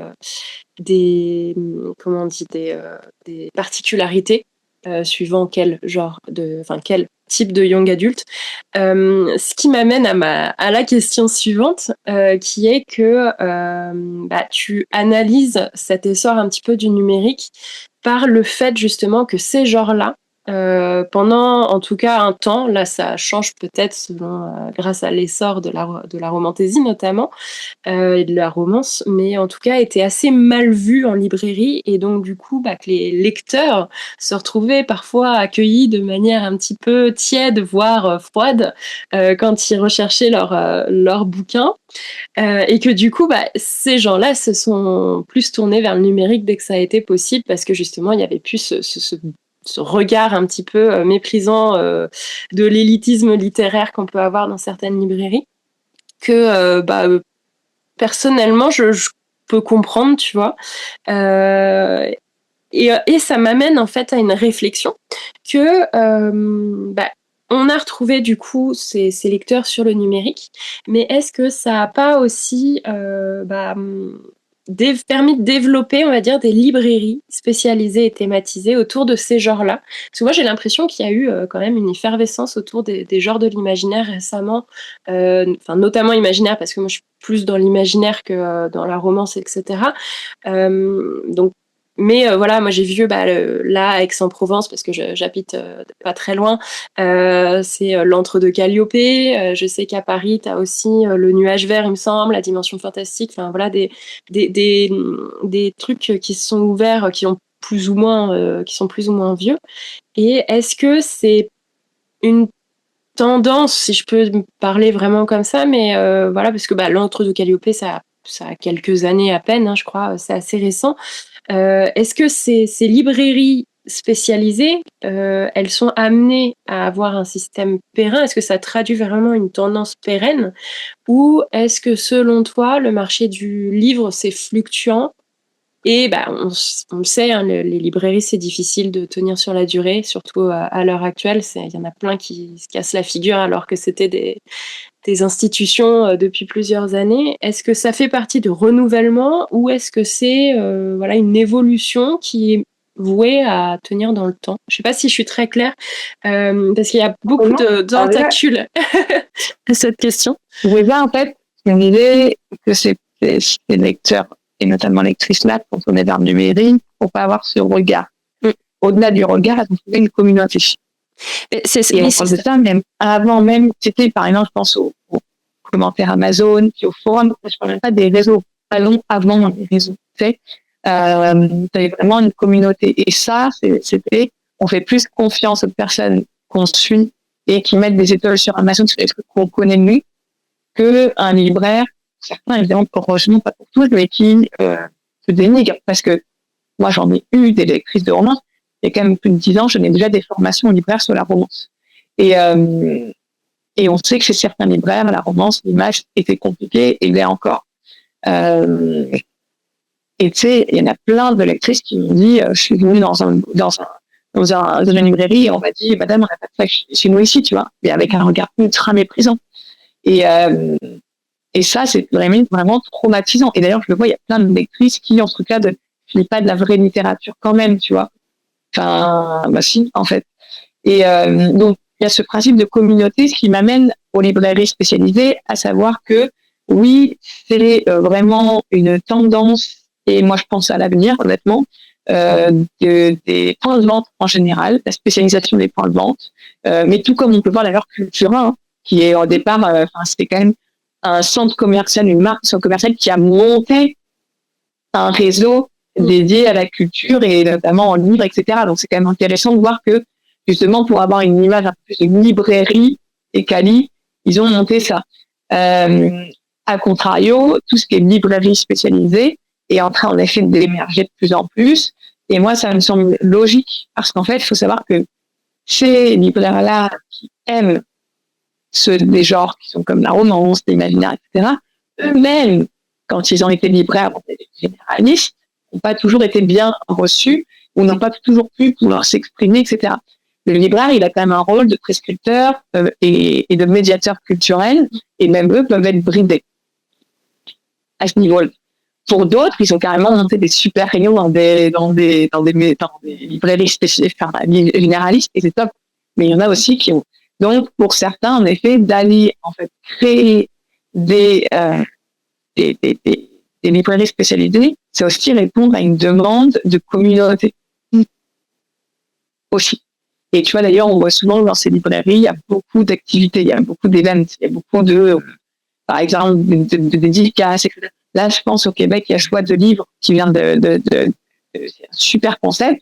En fait, en gros, ils ont créé une librairie bilingue, qui est rare, une librairie bilingue qui fait autant de la romance que de l'imaginaire. Et ils ont fait une super terrasse avec un bar magnifique où ils font des cocktails, etc. Ils peuvent faire des événements aussi, etc. Elle vient d'ouvrir il y a un mois, donc ils sont en cours de... C'est un super concept, et clairement, le concept, il va bien plus loin que, entre guillemets, la librairie en tant que telle. Tu vois qu'ils veulent en faire un lieu qui vit. Ben, ça, ouais, par exemple, l'entre-deux Calliope dont je te parlais à Aix, j'y suis passée du coup par curiosité et tout. Il y a même un petit, en fait, c'est une librairie où il y a aussi un café et du coup, il y a des groupes de lecture. Je pense qu'il y a même aussi des gens qui viennent écrire. Enfin voilà, avec des salles thématisées. Il y a une petite salle Harry Potter, il y a une petite salle découverte du monde, enfin de certaines avec des maps, des trucs comme ça un petit peu partout. Enfin franchement, ils ont développé un truc très très chouette. Et j'ai l'impression effectivement que le côté librairie avec un petit point pour se retrouver, on va dire, retrouver ses amis, faire des événements, même hors dédicace, parce que les dédicaces dans les librairies, c'est assez... c'est institutionnel quoi presque voilà, mais il y a même voilà la communauté effectivement comme tu disais de lecteurs qui se retrouvent dans ces lieux-là, ne serait-ce que juste pour se retrouver, pas forcément uniquement pour acheter un livre, mais pour en parler, pour faire vivre un peu leur passion. Et moi ça me semblait être vraiment voilà un truc, mais je savais pas du tout si c'était ma vision un petit peu de maintenant je vis libre et secteur littéraire. Plus t'es spécialisé dans un truc, par exemple, tu vois, les librairies qui sont spécialisées en fantaisie, j'admire, j'admire en fait, mais tu vois, c'est un seul sous-genre. Demain, s'ils se cassent la gueule, est-ce qu'ils l'ont prévu? Je dis pas que c'est le cas, attention. Hein. Par contre, c'est sûr que quand tu fais l'imaginaire, romance, etc., là, tour un peu plus de, mais ça t'empêche pas qu'après tu peux tu peux évoluer, oui. Ça, exactement. Mais je veux dire, c'est sûr que c'est logique, tu es spécialisé dans une niche, tu as du mal à en sortir, et donc si demain la niche a un souci, parce qu'il y a moins d'offres, parce que les lecteurs en ont marre, parce que tu as j'en sais rien, mais parce que par exemple, les éditeurs produisent moins dans ce genre, ou sous-genre-là en particulier, c'est sûr que c'est plus compliqué. Mais par contre, il y a aussi un truc, tu sais, ça me fait penser, on parlait de communauté, mais il y a aussi un truc, et pour le coup, qui est un des trucs sur lesquels j'ai insisté dans mon bouquin, on en a parlé juste avant de le mettre enregistré, c'est la notion d'expérience. Le livre, pour moi, et ça c'est vraiment quelque chose qui revient depuis mes 15 ans, c'est que c'est avant tout un produit et expérientiel et une expérience en tant que telle. Et en fait, quand tu parles de bouquin, je me rends compte que tout le monde finit par parler d'une expérience sensorielle, une expérience émotionnelle, une expérience d'apprentissage, une expérience pratico-pratique. Le numérique, c'est parce que ça mène dans le métro et c'est pratique. Et en fait, on se rend compte aussi que on voit que en termes d'immersion, pourquoi aujourd'hui on veut tous être immergés dans des univers, c'est beaucoup plus large. D'ailleurs, on parle aujourd'hui de propriété intellectuelle et de marque de propriété intellectuelle plus que d'œuvres. Quand il y a du succès, prenons Harry Potter, et je ne rentre pas encore une fois dans les débats chez Caroline, etc., c'est juste pour un meilleur exemple en termes de marque en tant que telle. Bah, en fait, tu déclines ça sur différents médias, sur différents types de bouquins, sur différents spin-offs, romans compagnons, etc. Et en fait, au final, ce que tu retiens, c'est une expérience. Pourquoi Hogwarts Legacy autant marché? Et parce que c'était réel pour ceux qui aiment Harry Potter, de rentrer dans le château, de pouvoir le vivre, etc. C'était ouf. C'était ouf. Tu vois, et la librairie, et tu vois, la librairie spécialisée, la réponse, quand tu parles de cartes, de mise en page, de mise en scène, c'est une expérience, tout comme si tu crées un café avec des cercles de lecture, etc., tu es dans une expérience. Et au départ, au-delà de la propriété, la lecture a un rôle dans la société, de rassembler les gens et de les instruire, évidemment, mais aussi de les rassembler. C'est pas pour rien que dans une dictature, la première chose qu'on craint, c'est des bouquins. Parce que il y a ce truc, c'est au-delà, c'est diviser la population, c'est faire en sorte qu'ils soient moins instruits, c'est faire une croix sur des idées, etc. Mais tu vois, pendant longtemps, l'écriture et la lecture en état ancien étaient réservées aux scribes, aux religieux, aux personnes qui avaient le pouvoir.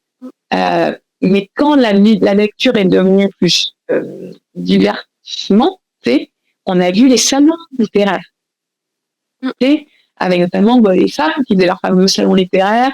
Je parle des nobles, évidemment, et des bourgeois, mais il y a quand même ce truc-là au départ de rassembler. C'est une expérience, et d'ailleurs je me dis sans faire attention, mais qui est entre guillemets individuelle, mais qui est aussi communautaire et qui rassemble. Ben c'est comme même sans parler du support livre, c'est les contes, toutes les histoires même de guerre, voilà la chanson de geste, tous ces trucs là, c'est le conte commun qui renforce les liens entre les gens, hein. C'est une littérature, enfin, la littérature même sous sa forme orale, j'ai envie de dire, l'histoire, voilà, qui est qu'elle soit empreinte de morale, de code ou de trucs comme ça, mais c'est quelque chose qui a toujours rassemblé et qui a toujours permis aux gens d'être soudés et d'avoir un imaginaire commun, de se retrouver là-dessus, etc. Donc j'entends énormément, et c'est justement en fait ce qui m'avait poussé un petit peu à te poser la question, parce que tu l'évoques un tout petit peu dans ton livre rapidement, mais pour moi justement l'expérience, je te rejoins énormément là-dessus, hein, sur l'expérience de lecture. De toute façon, on le voit même dans d'autres secteurs, hein, tout doit être expérientiel, tout doit être cinéma, et on doit être immergé de plus en plus. On est toujours à la recherche de cette expérience qui va justement un petit peu nous souder, et c'est nous toucher de plus en plus au plus profond de notre être, quoi. Donc et que ça arrive maintenant au livre, c'est de plus en plus, moi je trouve ça génial, parce que justement les gens, ça leur permet aussi de retrouver un socle commun. Et justement, on voit aussi beaucoup de groupes qui ont l'impression, justement, d'individus qui ont l'impression d'être totalement décorrélés de la société, qui se sentent seuls, machin, etc. Et ce besoin de littérature un peu commune, je trouve que c'est bien justement qu'il y ait ces points de retrouve où on se retrouve tous. Enfin, c'est un peu le coin du feu, quoi, finalement. Et je trouve ça chouette, moi, de voir des librairies spécialisées comme ça rejaillir, commencer à revivre. Et d'ailleurs, tu vois, mais du coup, on a bifurqué sur le rôle de la lecture, du livre. Oui, un petit peu, mais ça me fait penser que, tu vois, c'est ce que j'aime aussi dans le marketing, et ça me tient. Voilà, je crois que le marketing n'est pas aimé dans l'édition, ou même par les pros, hein. Pas aimé par l'édition. Faut pas dire qu'il faut que tu fasses de l'argent avec des bouquins. Il faut pas dire que tu veux vendre, et donc que tu fais une technique pour vendre, etc. Et moi, ce que je trouve génial dans le marketing, notamment dans le marketing du produit, sur le bouquin en tant que tel, qui au départ, c'est que pour moi, c'est une science sociale. Et vraiment, et à travers les époques, ça se voit, tu vois.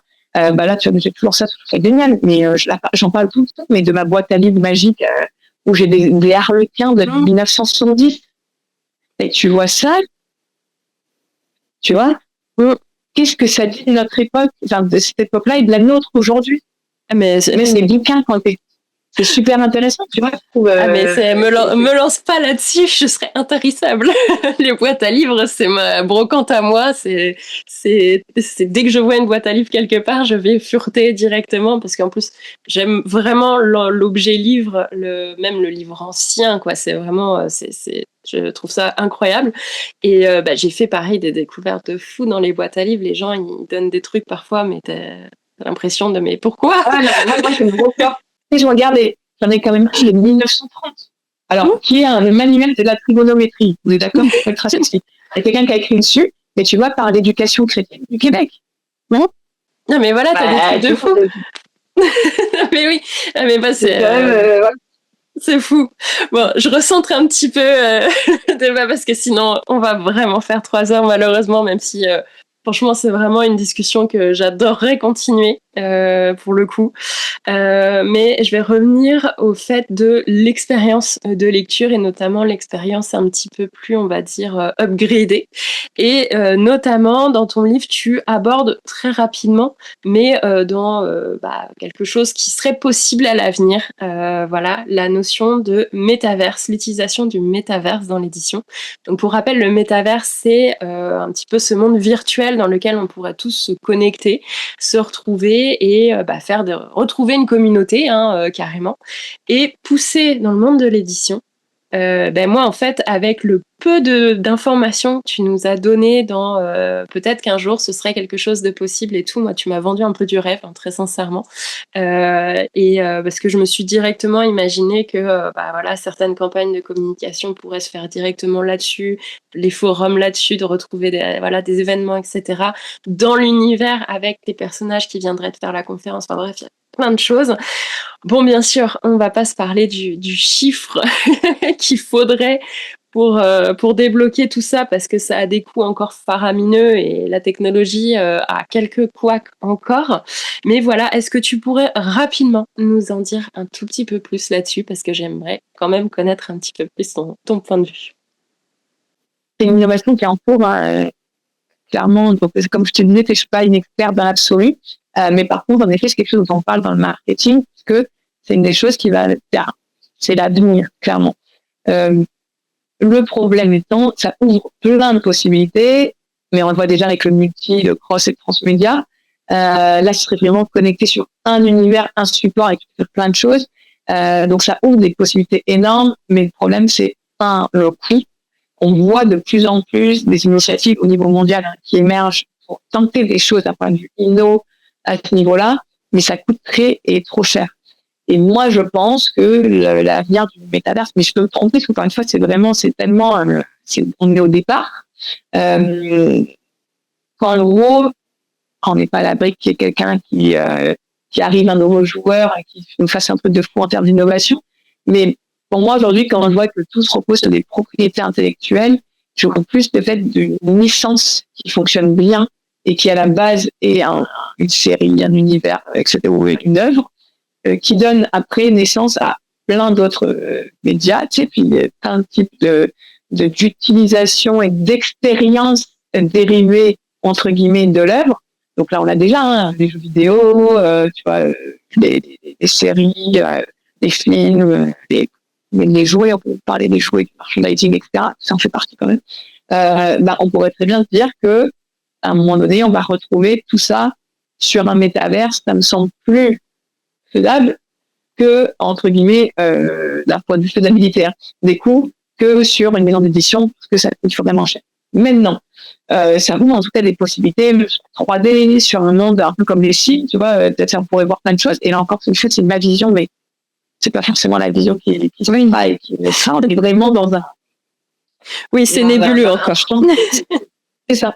On est vraiment. Mais oui, ça ouvre des réflexions sur clairement des possibilités et de création d'œuvres et de les faire vivre, et au niveau de marketing, de les vendre, de les enrichir et de rejoindre certains publics pour les fidéliser, pour les recruter. Donc, par exemple, pour les gamers, c'est quelque chose clairement à faire. Oui, donc, très clairement. C'est un The Witcher ou même les amateurs de fantasy qui seraient un petit peu techno addict ou voilà, bah il serait trop bien quoi. Tu vas dans le monde du Seigneur des Anneaux ou des trucs comme ça, Elle me dit qu'un jour on pourra pas lire des livres dans le métavers. Exactement. Ben voilà, non mais là, tu vois, t'as une librairie spéciale de The Witcher, tu vois, et puis après tu dis autre chose, tu mets dans ton métavers. C'est pas dit que ce soit pas le cas. Et puis de toute façon, qu'est-ce que sera l'avenir? Est-ce qu'on sera pas tous garçons avec des casques virtuels? Ça, bah. Ben, en tout cas, tout semble penser qu'il y en a qui essayent de nous mener par là, en tout cas. Donc c'est une possibilité. Enfin, en tout cas, moi, ça m'a bien fait rêver, je dois t'avouer. Ça m'a lancé, mon cerveau, il est parti dans tous les sens avec ça. Et notamment avec mon propre univers, je suis genre, je pourrais faire ça et ça. Enfin, voilà, ce serait trop bien. Mais voilà, en tout cas, c'est pas encore pour aujourd'hui. Et effectivement, oui, les coûts doivent être beaucoup trop faramineux pour pouvoir lancer à petite échelle. Les auteurs auto-édités n'en sont pas encore là, en tout cas, pour faire vivre leurs univers. D'ailleurs, les auteurs, les éditeurs, c'est pas le cas, alors les auteurs, ouais. Donc, en parlant d'auteurs, justement, j'aimerais aborder un autre point qui est mine de rien un petit peu central dans ta vision justement du marketing aujourd'hui, marketing du livre et notamment de la promotion. Tu dis que l'auteur, justement, aujourd'hui notamment, est de plus en plus au centre de la promotion et qui fait partie donc du marketing mix. Toi, en tout cas, c'est ton point de vue. Et ça m'a semblé effectivement être quelque chose de tout à fait recevable. Par contre, j'ai juste recevable, tout à fait légitime en tout cas. Et effectivement, hein, on le voit avec les réseaux sociaux, les trucs comme ça, les gens sont beaucoup plus actifs. Mais c'est vrai que moi, ça m'a quand même fait me poser la question parce qu'au niveau des gens qui, moi, me suivent et même de coachés que j'ai pu avoir, qui sont des gens quand même assez réservés, on va dire, et qui sont pas forcément présents justement sur les réseaux sociaux parce que ils ont un peu peur de cette lumière, de se mettre en avant, de faire un peu des bêtises, voilà, enfin... même si t'es pas obligé de faire des bêtises, voilà, t'es pas obligé de faire des danses sur TikTok, mais ils sont un peu réfractaires parce que très pudiques. En fait, on dit, moi, l'expression, justement, elle vient de mon écriture et j'ai pas forcément envie d'être connue, mis en avant pour ça. Qu'est-ce qui pourrait être fait? Parce que j'entends aussi, tu vois, moi je suis un petit peu entre les deux, très sincèrement. J'entends que à l'heure actuelle, être un auteur, c'est aussi être visible sur les réseaux pour avoir ta communauté, ne plus dépendre justement de la maison d'édition pour te faire vivre, on va dire, dans l'esprit des gens. Et en même temps, c'est la place de la maison d'édition de te placer dans la tête des gens. Et qu'est-ce qu'on peut faire réellement? Qu'est-ce que tu aurais à dire à ces auteurs-là qui seraient un petit peu frileux de se mettre en avant sur les réseaux sociaux, d'engager une communauté, ils savent pas faire. Enfin, il y a des personnalités aussi qui ne sont pas faites pour engager autour d'eux, tu vois, de manière autonome, on va dire, parce que engager une communauté, c'est quand même difficile. Donc voilà, est-ce qu'on est forcément condamné aujourd'hui à s'exposer pour être publiable ou du moins tenir sur la durée? Voilà. En fait, c'est la vision de la marque personnelle d'un auteur. Ça, en fait, c'est ce qu'on appelle la marque auteur, qu'on appelle la marque auteur en général. C'est que ça ne veut pas forcément dire être sur les réseaux. Il y a d'autres manières de le faire.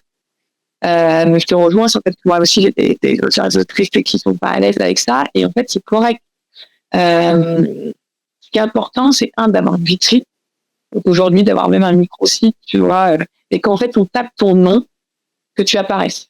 Je te dis ça, je suis bonne pour faire la morale aux autres. Mon site web n'est pas terminé. Alors, j'ai le site web, mais si on en parlait vraiment pour les hommes de coaching et tout. Et le site web, c'est linabernard.com. Il est encore il y a une création avec une agence. Mais par contre, tape Selena Bernard en ligne, on en revient. Tu vois, on me trouve, en fait. On me trouve sur des articles, sur des podcasts que j'ai fait, sur tout ça. Je suis plutôt bien renseignée d'un point de vue SEO, comme on dit, c'est que tu as des mots-clés qui conduisent à moi, puis j'ai un espace de vitrine, on sait qui je suis. Ce qui est problématique, c'est quand un auteur, tu tapes son nom et que tu trouves pas de moyen de lui parler. D'une manière. Donc, les réseaux sociaux, c'est pas fait pour tout le monde. Puis, ta communauté, tu peux l'engager d'une autre manière. J'avais un auteur à l'époque qui m'avait dit, donc très réservé, etc., et qui, pour le coup, écrivait des types de bouquins qui pouvaient engager une communauté. Parce que, comme une fois, ça dépend. C'est pas tous les jours obligé d'avoir une communauté en fonction du bouquin que tu écris. Là, en l'occurrence, il écrit d'ailleurs de l'horreur. Donc, il y a vraiment, tu vois, je lui ai dit, il a un Instagram, mais qui vit peu. Et c'est correct, mais au moins, il a un Instagram. Il a son site web, bien sûr. Et il fait des dédicaces. Le but, c'est juste de poster tel jour, je serai à telle heure là. Et ce qui est intéressant, c'est que je lui avais dit, tu sais, si tu veux faire ta promotion, puis en plus, d'ailleurs, sa personnalité, il aime l'échange avec les gens, mais juste pas le public, ben, t'as un groupe Facebook qui s'appelle Fans d'horreur au Québec, voilà. Il y a plus de 20 000 personnes, je crois, sur ce groupe. Les groupes Facebook sont super intéressants, je dis, pour les auteurs, parce qu'aujourd'hui, je pense que Facebook est en train de mourir, clairement. Mais par contre, pas les groupes privés. Et je crois que c'est la grande force de Facebook aujourd'hui, c'est vraiment les groupes privés. Mais tu vois, je lui dis, en fait, rentre dans cette communauté. En plus, il adore l'horreur, donc discute avec les gens. Tu vas pouvoir découvrir d'autres auteurs et faire plein de choses. Ce groupe était vachement vivant. Ils font des lives quasiment tous les jours, etc., avec différents auteurs. Et en fait, c'est ce qu'il a fait. Et ça, comme il l'a fait par là. D'accord. Tu vois, et c'est à son image, en fait. C'est pour faire des danses TikTok, comme tu me dis, si t'es pas aligné avec ce que tu es, ni ton public, ni ce que tu fais, tu vois, ça peut même te desservir, en vrai. Totalement. Avec la littérature blanche, je vais faire une danse sur TikTok. Je vous verrai pour le voir. Tu vois, c'est drôle. Après, ça dépend de quelle littérature blanche, mais mais je vois mal Arnie Arnaud. Voilà, il y a des trucs, il y a un concept, tu vois, derrière, qui pourrait être très drôle.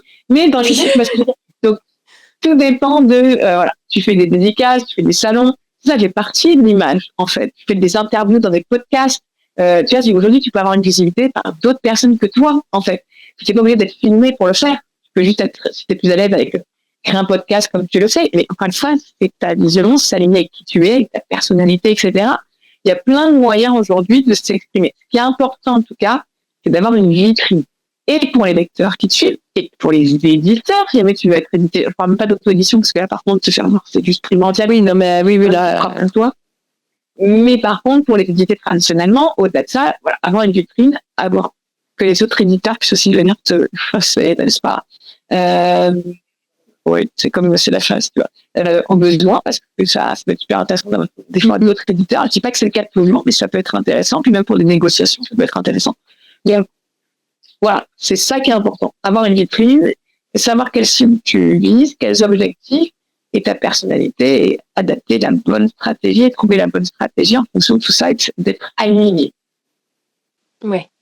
Ça, j'entends effectivement un peu plus. Me vient du coup la deuxième question qui est un petit peu reliée à ça, hein, qui est finalement que l'auteur, donc avant, effectivement, il y avait le côté offre et demande qui n'était pas du tout la même. Les auteurs proposaient quelque chose et il y avait que ça. Maintenant, il y a beaucoup, beaucoup d'auteurs qui se bousculent pour se faire éditer et même vendre leurs livres par leurs propres moyens, etc. Donc, au final, l'offre et la demande n'est plus exactement dans la même balance, on va dire.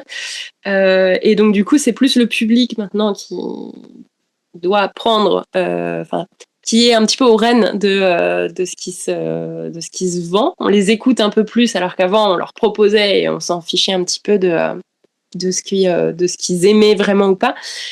Mais donc l'auteur, tout ça pour dire que l'auteur a besoin maintenant d'émerger quand même un petit peu plus. Donc après, effectivement, c'est rassurant d'entendre que il n'y a pas que les réseaux sociaux dans le sens Instagram, TikTok, avec BookTok, Bookstagram, etc. Parce que mine de rien, c'est eux dont on entend le plus parler.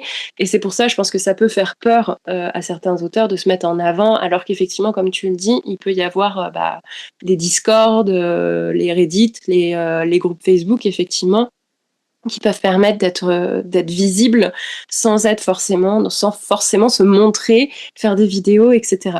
Donc c'est plutôt rassurant. J'espère qu'on en aura rassuré plus d'un qui écoutera ce podcast. Mais quelque chose quand même vient me titiller un petit peu, et je pense que tu me vois venir.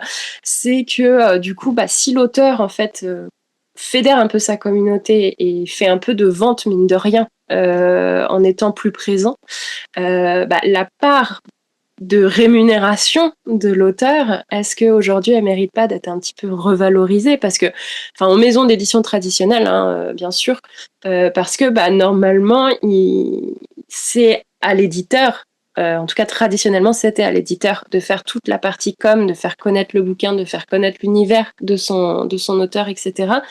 Alors que là, on lui demande, mine de rien, d'être connu avant d'avoir publié, presque. Et du coup, quand on reçoit 8% du prix du livre, etc., alors que la communication, on l'a faite pratiquement tout seul au départ, qu'on s'assoit sur la communauté, le travail qui a été fait, etc., etc., est-ce que ça mériterait quand même pas une certaine revalorisation? Parce que mine de rien, il y a la rémunération pour l'écriture du livre, la création de l'univers, donc le droit d'auteur, mais tout le travail en amont de promotion, de faire connaître, etc., qui est souvent le plus difficile. Hein, on va pas se mentir, se faire connaître, marketingment parlant, c'est le plus compliqué généralement, surtout quand on n'a pas forcément tous les moyens d'une grande maison de publicité ou d'une maison d'édition. Est-ce que ça mériterait pas quand même d'être entendu dans les maisons d'édition, etc. Aujourd'hui, encore une fois, c'est vraiment une question qui est compliquée. Pourquoi? Parce que, contrairement à ce qu'on croit, et notamment, je parle pour une grande majorité des maisons d'édition, les grands groupes, c'est un peu différent, parce que ils font au global du chiffre d'affaires. Oui, forcément, lié à une activité d'édition. Ils sont diffuseurs, distributeurs, etc. Donc, voilà. C'est qu'en fait, l'édition, ça paye plus. Même pour un éditeur, ça croît. C'est super dur d'être éditeur. Ceux qui avancent tous les fois. C'est quelqu'un qui prend les risques financiers. Et pour recevoir, en fait, dans les faits, 3-4% de marge. Et je suis très gentil quand je dis ça. Donc, c'est compliqué. Sinon, les éditeurs gagnaient bien leur vie. Oui, clairement. Mais ce qui n'empêche pas de négocier, parce que 8%, on est d'accord. Après, on sait, en fonction des formats, en fonction des marchés, en fonction des types de bouquins, etc. C'est normalement, ça peut être plus. Des auteurs best-sellers, on sait qu'ils peuvent parler de best-sellers, hein, 12% par exemple. Mais c'est des gros vendeurs. Le truc, c'est que si aujourd'hui ça gagnait bien pour tout le monde, et même nous dans l'édition, je peux le dire, dans n'importe quelle autre industrie, on serait beaucoup plus payés tous. Et là, je parle, c'est un fait. Oui, ça, oui. On pas bien payé, tu vois. Alors oui, ok, on n'est pas à 10%, mais tu veux dire, c'est 8% des ventes, mais donc oui, clairement, ça mériterait d'être plus payé, mais en même temps, on peut pas faire autrement. Ce qui est intéressant aujourd'hui, c'est que tu as quand même ce truc-là que tu as de plus en plus de choses qui avant on estimait être gratuites, qui sont rémunérées. Et là, même pas par les maisons d'édition, mais si aujourd'hui, les salons du livre rémunèrent de plus en plus les auteurs pour des interventions, pour des conférences, etc. Si que les éditeurs payent les déplacements, les salons, etc. Donc ça, c'est chouette parce que ça évolue. On se rend compte que la com des auteurs peut être payée à certains moments, mais tout comme les directeurs de collection qui sont payés aussi au pourcentage des ventes. C'est bien sûr exact. Et ces gens-là, quand ils se déplacent tous, ils ne sont pas payés non plus, tu vois. Donc, voilà. Donc, voilà. Après, c'est aussi stratégique. C'est que tu as des auteurs qui voulaient être publiés et c'est parce qu'ils ont fait une communauté qui sont publiés. Bien sûr. Je ne dis pas qu'ils ne sont pas talentueux. Attention, je ne dis pas que leur bouquin n'aurait pas été forcément publié. En tout cas, c'est un fait. Aujourd'hui, le nombre de followers peut jouer entre quelqu'un qui a le même talent, entre guillemets, deux bouquins qui ont le même, au départ, potentiel éditorial, mais à un moment donné, tu fais la balance, tu peux pas éditer les deux parce qu'ils sont par exemple sur deux créneaux assez similaires, etc. Et il y en a un qui a plus d'abonnés, il y en a un qui fait plus ça, puis à un moment donné, en fait, le choix il va être fait, tu vois. Bien sûr, pas oublier ça. C'est une manière d'aller toucher un autre public aussi. Non, et puis tu vois ce que tu viens de dire là, juste là, moi très sincèrement, c'est normal. À un moment donné, on est dans une industrie, t'es dans un marché, faut que ça vende. Je trouve ça légitime entre deux romans relativement similaires, comme tu le dis. Et je pense que très sincèrement, j'ai confiance dans les éditeurs pour faire quand même attention à ce qu'ils choisissent en termes de bouquins, de qualité de bouquins. Après, c'est normal que quelqu'un qui est suivi par 10 000 followers ait plus de chances de voir son bouquin édité que quelqu'un qui en a 130. Voilà, c'est à moins d'avoir un gap de qualité énorme, etc. Ça me semble logique avec le process du marché actuel, la logique de marché, qu'on aille voir plutôt la personne qui est sûre de vendre voilà, au moins quelques bouquins, alors que l'autre n'est inconnu au bataillon, il y a tout à faire. Enfin, voilà. Et puis, quelque chose qui aussi que je comprends bien et que je savais déjà un petit peu avant, mais que tu dis bien dans ton livre, c'est que, mais je le rappelle parce que je pense que c'est important aussi pour ceux qui nous écoutent, c'est qu'un éditeur, il n'est pas tout seul à travailler. Il y a des équipes derrière et que le pourcentage qu'il reçoit, c'est pour faire tourner toute la machine. Donc, c'est aussi logique qu'il ait une certaine part. Après, c'est quand je parle de revalorisation, c'est peut-être de voir en fonction de ce que l'auteur apporte avec sa communauté, lui proposer justement, tu vois, ouais. Ça se fait pas. Alors ça se fait. Par exemple, il y a des pourcentages sur les ventes s'ils vendent leurs bouquins en direct. Peut-être tu vas avoir la part, la part libraire. Qu'est-ce que tu veux vendre en librairie? Oui, sans librairie tu vois, je pense à des personnes comme je cite notamment Inoxtyle. Là, on parle de gros, mais c'est pour donner une idée. Genre, le cas d'école est super intéressant en plus, mais tu vois, il est devenu vendeur d'une marque, donc il la développe autrement. Encore une fois, je sais que je prends un des plus gros influenceurs, mais c'est pour dire aujourd'hui, c'est vachement intéressant de voir qu'il a lancé une marque Célio derrière, il engrange clairement plus. Là, sûrement pas je suis pas au courant, mais dans son débat, parce qu'il touche. Mais au-delà de ça, il touche pas clairement que sur un pourcentage des ventes. C'est évident. Tu vois, il y a d'autres choses. Oui. Donc, t'as ça. Et ça. Après, là où j'insiste, c'est que la com de l'auteur ne peut pas se substituer à la com de l'éditeur. Faut pas oublier j'insiste vraiment, dans le contrat avec l'éditeur, tu signes le fait qu'il gère ta promotion. Ta promotion, c'est pas que les réseaux. Ta promotion, c'est ton image en ligne. Ta promotion en ligne, mais c'est aussi ton image, au-delà de ça, dans les librairies, en général. Ça va être ton image, te proposer des salons, te proposer une tournée de dédicace. Tu vois, je pense à Margot de Sèvres. La tournée que lui a fait faire Bing Bang au départ est incroyable pour une auteure francophone. Je pense honnêtement, pour une autrice francophone qui était dans le premier roman, elle a eu une des plus grosses tournées. En fait, tu vois, on la voyait partout. Ouais. Tu vois, alors elle fait super bien sa com, c'est son métier, puis elle est, voilà. Mais elle était très suivie aussi, je pense. C'est ça. Ça, elle était super des auteurs. Donc après, elle a été marraine du premier concours Big Bang. Donc là, la com, elle se fait dans les deux, tu vois. Maintenant, il y a des abus, et ça je tiens, et notamment sur un créneau, dès qu'il s'agit beaucoup de marques personnelles, etc., je trouve qu'il y a des auteurs qui ne font pas du tout de com et qui se reposent entièrement sur l'auteur. Et ça, c'est pas normal. Et là, pour le coup, oui, ça mériterait que ce soit largement revalorisé, parce que ton taf, excuse-moi de dire ça à mes éditeurs, c'est de faire la promo de ton auteur. Si tu estimes que ton auteur, il est juste là pour vendre en plus le bouquin qu'il a écrit, il y a un problème, t'es pas un éditeur. Alors, que ce soit une grosse plus-value, que les personnes puissent vendre en direct, c'est fine, c'est la game. Okay. Par contre, et j'en connais, et sur certains créneaux particulièrement, là, c'est pas normal. Et c'est vrai, toujours poser des questions aux éditeurs avant de signer, et puis relancez-les sur leur plan de com, relancez-les sur qu'est-ce que vous avez fait, est-ce que je peux avoir ça, faites-le, tu vois. Il y a un travail d'équipe à mener, main dans la main. Si ça, c'est pas fait, changez l'éditeur. Autre chose, la Valois est intéressante, parce qu'on parle de pourcentage des ventes, il y a une vraie stratégie, et c'est une stratégie qui revient dès qu'on commence à être un peu dans le business, et c'est ça que les Allemands le font très bien, c'est que tu as deux choses quand tu négocies un contrat. Tu as le pourcentage, tu as les paniers, évidemment, en fonction de combien tu vends, il y a aussi la Valois. Pour certaines personnes, c'est plus intéressant de négocier un plus gros à Valois avec un petit pourcentage. C'est sûr que c'est cet argent-là que tu toucheras, même si ton bouquin vend moins en ratio, ou des fois, avoir un plus petit avaloir, mais par contre, prendre un pourcentage sur les ventes. D'ailleurs, c'était ce qu'avait fait, j'avais là. Agatha Christie? Non, c'est Agatha, j'ai Christie, là, je l'ai raté. Tout va très bien. Pour info, il est, 11h45, j'ai même pas d'excuses. Merci. Agatha Christie, ça a été des grandes aides parce qu'elle a porté. Elle a négocié un pourcentage sur les ventes. C'était émouvant. Stephen King aussi, de son point de vue, a commencé à négocier avec des pourcentages à l'époque. Il a refusé des avaloirs, mais il a dit, moi, j'ai un plus gros pourcentage sur les ventes. Et ça a donné ce que ça a donné.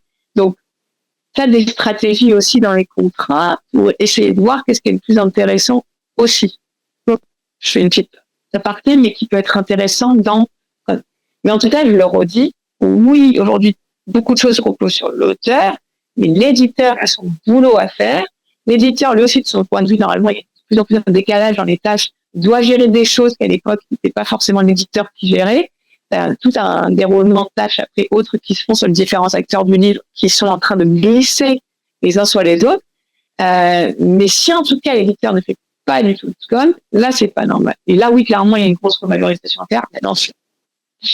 Voilà. Mais sinon, si tout le monde fait bien son boulot, voilà. Après on est d'accord que dans tous les cas, c'est la notion du droit d'auteur est compliquée. La notion de combien de chaînes d'auteur est précaire et c'est pas normal, mais au-delà juste du principe de pourcentage, le business fait que l'édition est complexe et ne rapporte pas assez. C'est par rapport à un jeu vidéo, on le voit, les investissements sont pas les mêmes. Mais je veux dire, c'est donc. Oui, c'est une question. Non, la question, mais c'est compliqué comme question. Parce qu'il n'y a pas, à mon avis, de réponse très claire. Hein. Je m'attendais pas à ce que tu me dises ah si ou non machin. Il y a tellement d'éléments qui rentrent en compte dans ce genre de truc. Et puis ça va dépendre de la maison d'édition, ça va dépendre de l'auteur aussi, ça va dépendre de tellement de choses. C'était vraiment une question de manière théorique, parce qu'on parle beaucoup sur les réseaux de justement de revaloriser un petit peu le pourcentage de l'auteur, et c'est un sujet que moi je trouvais intéressant justement parce que c'est pas l'auteur n'est pas forcément le pourcentage le moins gros sur le prix du bouquin, mais c'est vrai qu'il fait pas partie des plus gros non plus. Donc voilà, c'était vu qu'on lui en demande un peu plus.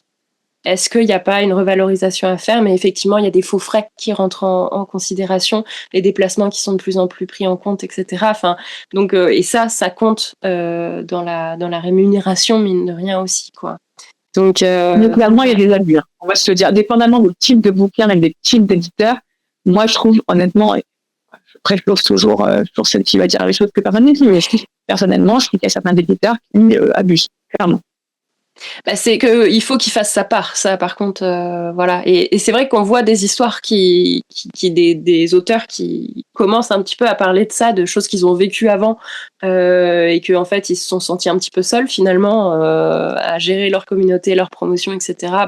Moi je parle surtout des réseaux sociaux parce que c'est là où finalement je l'ai vu émerger. Mais voilà, même qui finalement il n'y avait pas beaucoup de dédicaces, il n'y avait pas beaucoup de choses qui étaient faites à côté. La distribution aussi n'était pas ouf, quoi. Enfin, la diffusion, je sais pas. Mais voilà, quoi. Du coup, il y a plein de choses qui rentrent en compte où finalement l'éditeur a fait un travail assez minimum. Enfin, il a fait le minimum alors que le pourcentage de l'auteur n'était pas ouf, quoi. Donc. Et après, il y a aussi l'objectif du bouquin, parce que par exemple, dépendamment, et ça aussi, hein, des fois, tu fais pas un livre pour gagner de l'argent, mais pour faire ta com. Et là, souvent, c'est pas lié à la fiction, c'est lié à non-fiction, mais moi, clairement, tu vois, ou des personnes comme, je dis ça parce que j'ai le livre de Caroline Mignot, devant les yeux, et pour le coup, en plus, il est pas loin non plus. C'est un vrai livre, tu vois, voilà. Ou soit même mon bouquin, c'est des bouquins qui sont faits pour se faire connaître. Personnellement, je le sais, mon bouquin n'est pas rentable d'un point de vue stricto sensus. Passer autant de temps à écrire, on s'entend là, pour un bouquin que je sais qu'il vendra peu parce que ce sera pas un Marc Lévy, tu vois, en termes de vente. Oui, là, oui, c'est un bouquin qui vendra ce qu'on appelle sur le fond et la durée, puisque normalement, il il n'y a pas qu'une nouveauté, il n'y a pas qu'une sortie. Chaque année, on espère, en tout cas, les étudiants qu'achèteront, donc c'est vraiment. Et puis le dernier, il date de 2006, donc on a dû l'acheter depuis 2006. Donc. Non, mais tu vois, complètement. Donc ça, c'est une chose, déjà. Mais c'est pas ça qui fera que c'est rentable.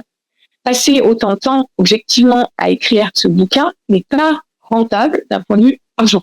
Par contre, et là, je dis au-delà de ça, c'est ma mission en ligne. Je veux transmettre, c'est important pour moi, donc là, déjà, première chose. Et deuxième chose, c'est stratégique. Moi, là, je l'ai pris comme si c'était mon budget comme. Je dis, en gros, c'est comme si j'investissais de l'argent, même si en gros, c'est du temps que j'investis. Parce que moi, je suis consultante. Donc, le temps que j'écris, je n'ai pas des clients.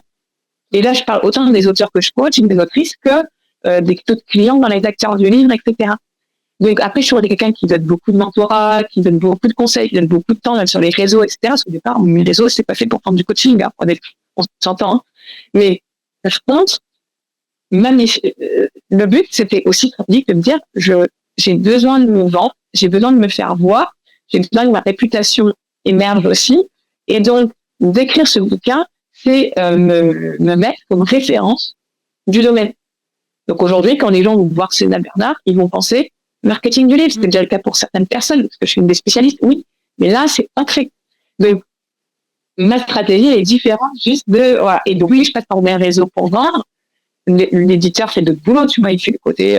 c'est communiqué de presse. Bien sûr, je suis présente sur les points de vente. J'ai pu voir mon livre à la FNAC quand je suis venue en France il y a 10 jours. Émotion, tu vois. Mais tu vois, ça n'est pas... Il y a d'autres choses. Oui, bien sûr. Mais bien sûr, par fiction, c'est compliqué, on est d'accord. D'autant plus. Oui, moi, j'ai plus le biais fiction, effectivement, et non pas non-fiction où tu mets en avant ton expertise. Effectivement, si on a plus si c'est plus un livre vitrine, on va dire, la rémunération importe peut-être moins, en tout cas dans un premier temps, même si c'est t'espères toujours que ça plaise et donc du coup que tu puisses rapporter quelque chose, mais effectivement c'est plus de la notoriété et une assise de ton expertise que tu vas aller chercher.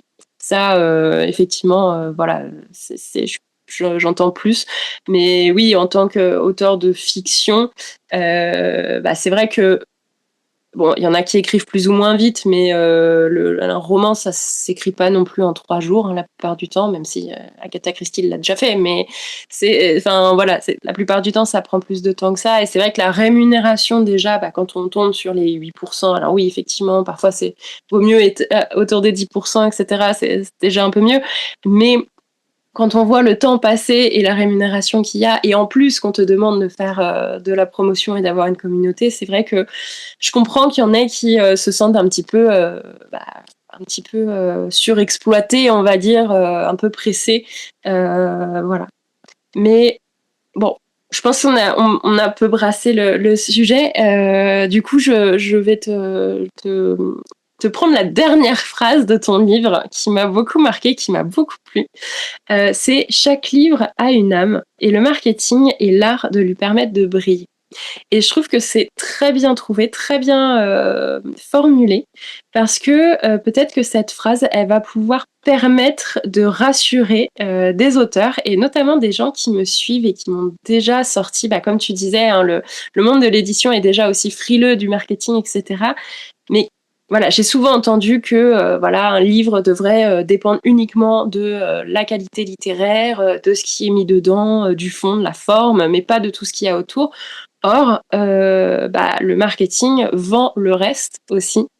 Comme tu dis, c'est carrément une expérience de lecture. La marque auteur, tout ça, plein de choses rentrent en compte avec le marketing. Et la notion de vente aussi, la notion de levier de vente, les enjeux marketing, etc. Qu'est-ce que tu pourrais dire, outre cette phrase, pour rassurer un petit peu un auteur qui aurait du mal à faire rentrer le marketing dans sa, disons, conception de l'édition? Dans mon cas, apparemment, ça marche bien. Non, mais en gros, de toute façon, c'est un biais qu'on a dans la culture. Là, la culture, particulièrement l'édition, c'est un des plus vieilles formes d'art. Mais tu sais, on ne doit pas vendre. Pas bien, on est artiste, donc on est artiste, et c'est ce qui fait d'ailleurs, croire que beaucoup d'auteurs aujourd'hui, tout comme tout c'est fait autour de cette idée-là, justement de l'auteur perché avec sa machine à écrire qui est dans la folie de la création, et puis le reste, pas ça. Mais c'est que le marketing n'est pas un ennemi. Le marketing, c'est ton ami. Et je vais même dire mieux, le marketing, l'auteur en fait sans s'en rendre compte.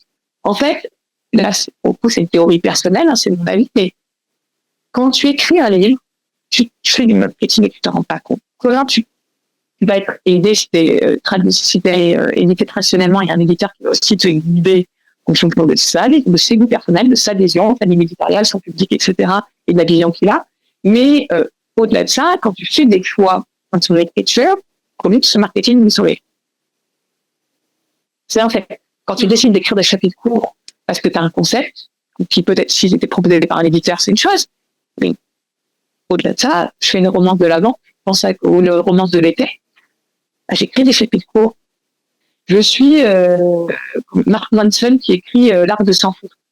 En fait, en plus, c'est un influenceur au départ et un blogueur, mais c'est le marketing que je fais déjà. Quand j'en suis à faire un anti-livre personnel, un anti-livre de développement personnel, mais qui est un livre de développement personnel pour les gens qui n'aiment pas ça.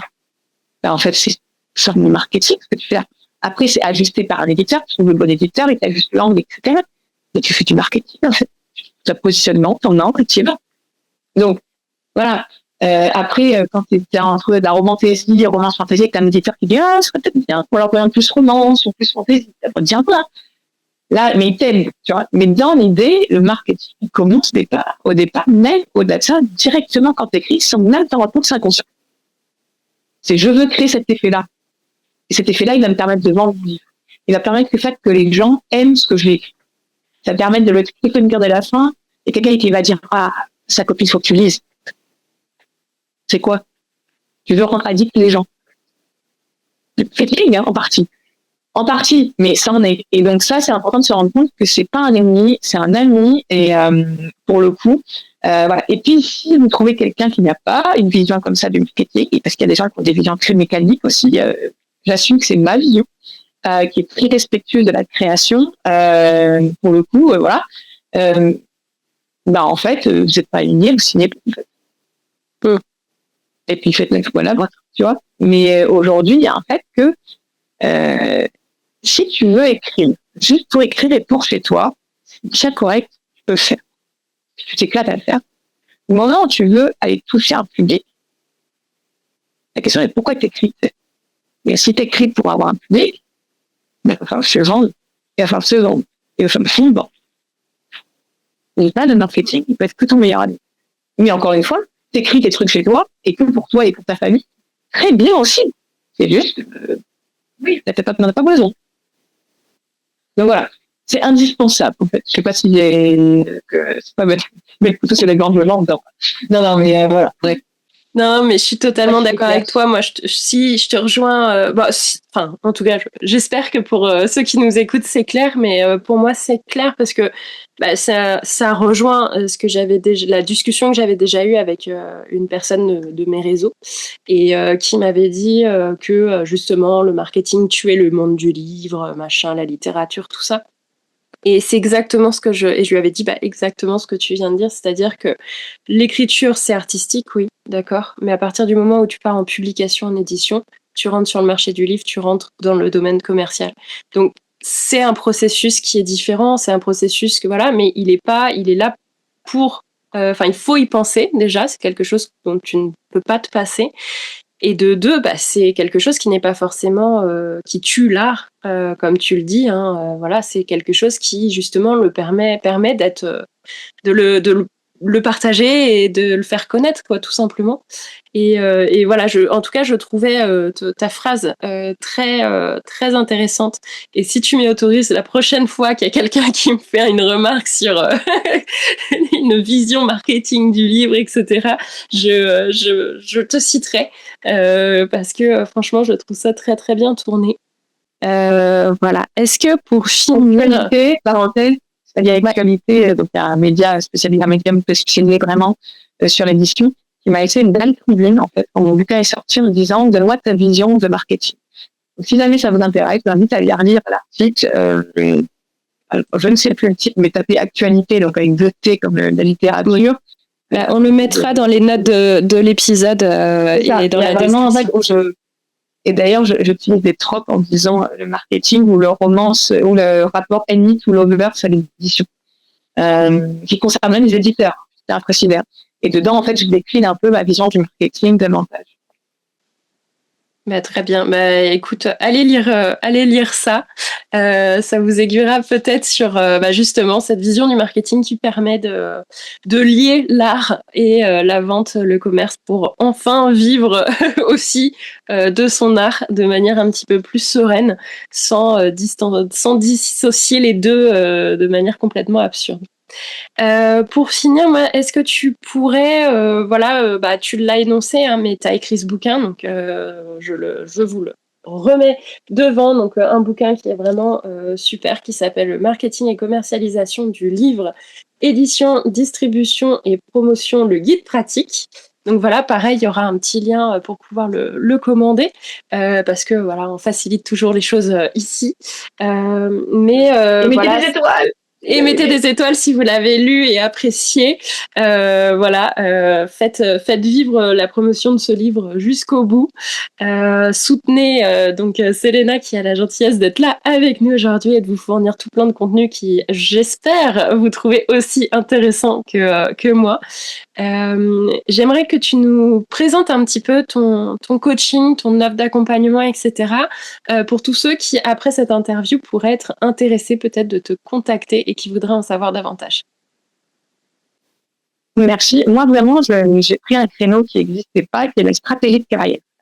Ça qui n'existait pas parce qu'aujourd'hui, dans la francophonie, il n'y a pas beaucoup d'agents. En Amérique du Nord, tout fonctionne avec des agents. D'ailleurs, tu vas donner ton manuscrit plus à des agents que à des éditeurs. Nous, en francophonie, c'est pas le cas. Et puis, c'est vraiment un métier qui est très précaire. Donc, en fait, les auteurs pourront avoir des conseils vraiment sur leur carrière, sur de la négo, sur des retours de contrats. Je tiens à dire pas légal, sur des clauses non légales, je les connais, mais je suis pas avocate. Mais par contre, sur qu'est-ce qu'on peut négocier, etc. Qu'est-ce qui est le mieux pour moi? Est-ce que c'est changer d'éditeur? Est-ce que c'est l'auto-édition? Parce que je parle aussi des auto-édités, etc. L'édition traditionnelle, etc., etc. En fait, ils se retrouvent assez isolés. Et moi, c'est ce que, je propose là-dessus, c'est vraiment d'aiguiller en fonction des objectifs, etc., mais aussi d'aiguiller sur des manuscrits avec la direction éditoriale type commercial. Comme je dis, c'est vraiment le but, c'est d'aller sur des créneaux et savoir se vendre. Alors, notamment, en soumission, comment se vendre, comment, en fait, à bonifier une soumission, comment trouver les bons éditeurs, quels sont les bons arguments. D'ailleurs, dans mon e-book, je donne aussi ces infos-là. C'est des choses qui sont vraiment importantes. C'est là, on voit aussi plein de bloquants sur le syndrome de l'imposteur, beaucoup qui revient. Mais c'est super intéressant de travailler ça en coaching parce que j'ai une formation aussi en programmation neurolinguistique. Donc, quand je parle de coaching, ça va au-delà juste du technique, on va dire, dans l'édition. J'essaie vraiment d'accompagner aussi sur les bloquants, etc., pour aider les auteurs et les autrices. Donc voilà, je donne vraiment un coaching large pour tous les types en fait d'auteurs et d'autrices. J'ai accompagné aussi des scénaristes, par exemple, des illustrateurs et illustratrices. De plus en plus, j'accompagne, c'est intéressant d'ailleurs pour les soumissions, mais les demandes de subventions. Donc tout ça, voilà. Nous, voilà. Et comment je fonctionne? En fait, on peut prendre en ligne rendez-vous sur mon calendrier. Et en fait, je me dis, je suis honnête, je ne donne pas mes tarifs avant. Je veux vraiment d'abord connaître la personne. Parce que je veux travailler avec quelqu'un que je sens. Déjà bien, je suis honnête. De deux, je veux savoir est-ce que je peux aider la personne ou la référer à quelqu'un d'autre éventuellement. Parce que ça pourrait être le cas. Et de trois, en fonction de ce que va me dire la personne, je vais voir est-ce que je peux l'aider et qu'est-ce que je peux lui proposer. Tu as des coachings à la séance, tu as des forfaits de coaching aussi, et tu as des accompagnements plus généraux avec la fiche de description de manuscrit, avec le manuscrit, etc., etc. Et ça, évidemment, les tarifs sont différents en fonction du type d'offre. Donc, voilà. Ok, bah c'est plutôt pas mal d'offres possibles. Donc, bah écoutez, si vous voulez prendre rendez-vous avec Selena, c'est donc vous pouvez la retrouver sur Instagram. Et si on en parlait vraiment, et sur ton site internet, c'est possible de prendre rendez-vous directement avec toi ou pas? Ouais, ouais. Et puis mon LinkedIn aussi, mon LinkedIn, le lien du calendrier. Ok. Bah, de toute façon, hein, dans les notes de l'épisode, que ce soit dans la description YouTube, pardon, ou dans les notes de l'épisode de podcast, vous aurez toutes les informations nécessaires pour pouvoir contacter Selena, si jamais vous avez besoin d'aide sur bah, votre soumission, votre carrière d'auteur, etc. Moi, en tout cas, c'est quelqu'un que je propose généralement aux gens qui viennent me voir justement quand on vient me demander si j'ai des conseils sur la carrière d'auteur. Chaque fois, je suis un peu dubitative de pourquoi on vient me demander ça, sachant que je suis pas encore publiée. Mais voilà, c'est donc voilà, toujours j'envoie vers chez toi. Donc c'est quelque chose que je voulais absolument faire aujourd'hui dans le podcast, en vous prouvant à tous qui nous écoutez que bah, c'est quelqu'un qui est intéressant et qui est capable de vous aider. Voilà. Est-ce que tu aurais quand même, allez, trois clés pour la soumission d'un manuscrit pour les auteurs qui aimeraient, voilà, qui débutent, qui l'ont jamais fait ou qui se sont pris des vagues de refus et où peut-être leur dossier de soumission pêche. Du coup, quels sont les trois points clés que tu pourrais donner pour aider ces auteurs-là? Il a bien ciblé la qualité, pas la quantité d'éditeurs. Donc, faire, par exemple, une étude de marché, parce que carrément, d'avoir décidé de rentrer sur le marché, donc on va utiliser le terme technique, essayer de vous renseigner sur le type de bouquin qui peut ressembler à ce que vous écrivez, les genres, les éditeurs présents, qu'est-ce qui a été annoncé à la publication, qu'est-ce qui a été publié à date, etc., pour faire des choix, en fait, cohérents et pas, moi, je me rappelle encore, je sais pas jeune, je recevais 4 soumissions de poésie, tu vois, par mois. Tu vois, enfin, hors sujet, tu vas pas, enfin, donc, il y a déjà, évitons ce genre de choses, et il y a une démarche de professionnel, donc toujours de dire, je suis professionnel, c'est pas comme ça, on fait vraiment les choses bien. Et la troisième, c'est d'adapter en fonction de la personne que vous vivez. La soumission, elle doit être personnalisée, exactement comme une lettre de motivation. Je compare, tu as dû souvent le voir, mais le recruteur avec, avec l'éditeur. C'est exactement pareil. Vous avez un poste, vous allez adapter votre CV quand même en partie et adapter votre lettre. Pas. C'est pareil. Un argument chez l'un va être un contre-argument chez l'autre et vice-versa. Et puis, savoir à qui vous parlez. Par exemple, on ne fait pas le même résumé de texte ou synopsis pour un éditeur que pour un lecteur. Et ça, souvent, les personnes confondent la quatrième de couverture, par exemple, et le résumé. Ne faites pas du suspense avec mon éditeur. Faites pas, on s'en fout, en fait. Nous, ce qu'on veut, c'est aller droit au but. On reçoit des milliers de manuscrits, certains par mois. Il faut que le tri se fasse vite. Je suis désolée de vous annoncer que d'entrée, il y en a plein qui ne sont même pas lire, même pas ouvrir. Le manuscrit, c'est out direct, parce que ça correspond pas à une éditoriale, parce que c'est hors sujet, parce qu'il y a plein de spots, parce que voilà. Faciliter la possibilité d'un éditeur de voir et d'être intéressé par votre manuscrit, mais tout comme aussi faciliter finalement le nom. Parce que même si vous êtes très talentueux, votre manuscrit ne fitera pas forcément, ça n'a rien à voir avec votre qualité, mais il vaut mieux que vous receviez un nom dans la foulée, parce que la personne a vu que ça ne fitait pas, et un nom, je veux dire, de manière sérieuse, pas parce que n'importe quoi vous avez écrit, quoi. Mais même pour vous, en fait, vous êtes soulagé, vous avez un nom, c'est évacué. Vous pouvez passer à autre chose. Vous n'êtes pas en attente de vous dire, c'est un an, j'ai cette réponse, qu'est-ce qui se passe? Donc, et plus vous êtes professionnel dans la démarche, plus il y a des choses que l'éditeur soit professionnel dans la sienne à l'inverse. Mais voilà, je sais pas si c'était 3, 4, 5 conseils. Mais... Bah écoute, c'est très bien déjà. Je pense que ça peut aider beaucoup de jeunes auteurs surtout qui ne savent pas du tout déjà quoi faire. Donc oui, effectivement, bah toujours qualité des éditeurs au lieu de la quantité, ça sert à rien d'envoyer partout. Voilà, déjà, ça c'est vraiment le bon truc. Personnaliser, bien vous renseigner sur l'éditeur, ça c'est aussi un truc très important. On n'approche pas une grosse maison d'édition comme un tout petit éditeur indépendant. Et moi, je rajouterais aussi dans cette personnalisation de valoriser ce que la relation entre bah, vous en tant qu'auteur et la maison d'édition pourrait apporter aux deux. C'est-à-dire que si c'est une grande maison d'édition, ça veut dire que vous serez peut-être présent partout, que c'est ça que vous cherchez, vous cherchez une couverture nationale avec les grands groupes de GSM, etc. Alors qu'un petit éditeur, vous cherchez plutôt une approche humaine, un suivi un petit peu plus, un petit peu plus fort d'humain à humain, alors que on sait que dans les grosses maisons d'édition, vous allez être un petit peu perdu, un petit numéro parmi d'autres. C'est toujours valoriser aussi ce que vous avez apporté à l'éditeur, mais aussi ce que lui va vous apporter, afin que ce soit une relation de base, donnant-donnant, un petit peu d'égal à égal. Et la guerre, c'est super important, parce que le genre de gens qui signent juste parce qu'ils sont c'est éditeur, je suis publié, puis ils demandent même pas si c'est un bon éditeur. C'est comme ça qu'il y a plein de gens qui sont dans des contrats qui sont abracadabrantesques. Donc, d'égal à égal et professionnel, c'est un contrat. Ça vous engage à aller voir un avocat, prendre des retours des gens et aller demander des conseils. Moi, je le dis, c'est pas pour vendre mes services que je dis ça, mais il vaut mieux des fois dépenser une séance de coaching, mais être sûr de ce que tu vas signer, de ce que tu négocies, plutôt que de te retrouver enfermé dans un truc qui a aucun sens et sur lequel tu vas être prisonnier.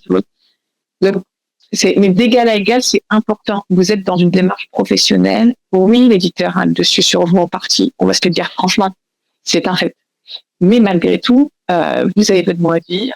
Vous avez les possibilités de poser des questions. Vous n'êtes pas obligé de tout accepter. Vous pouvez négocier. C'est un contrat.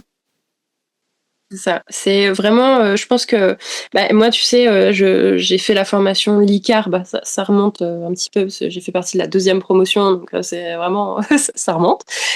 Mais vraiment, ce qui m'avait marqué, c'était le côté effectivement professionnel de la soumission, que avant que je fasse cette formation-là, je n'avais absolument pas.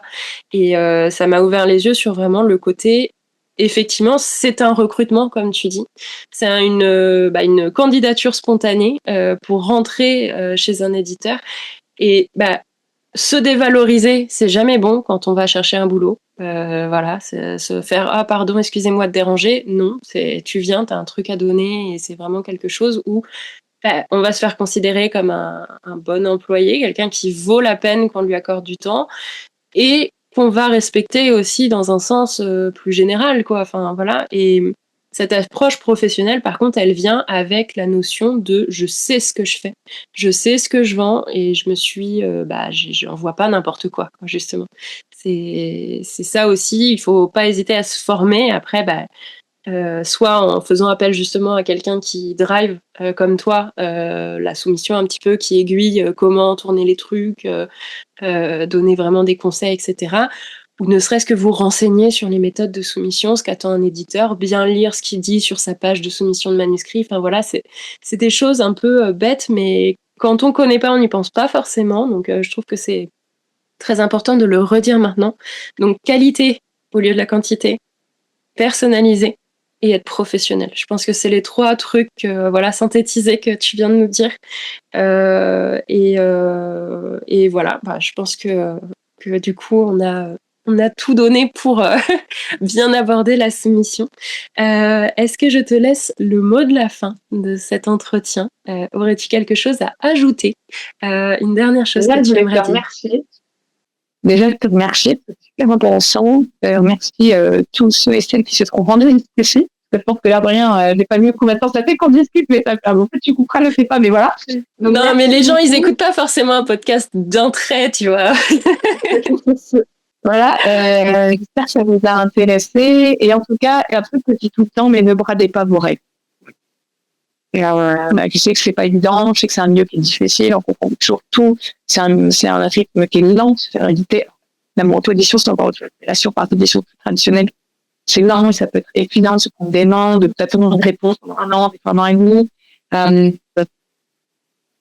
Mais voilà, c'est important de pas faire n'importe quoi. Si vous faites des choix, sachez pourquoi vous les faites. Et faites-les pas par dépit, je pense notamment à l'auto-édition, qui a un vrai beau poids quand il est bien amené, mais qui finit toujours mal quand c'est un choix par défaut, plein de raisons, par exemple.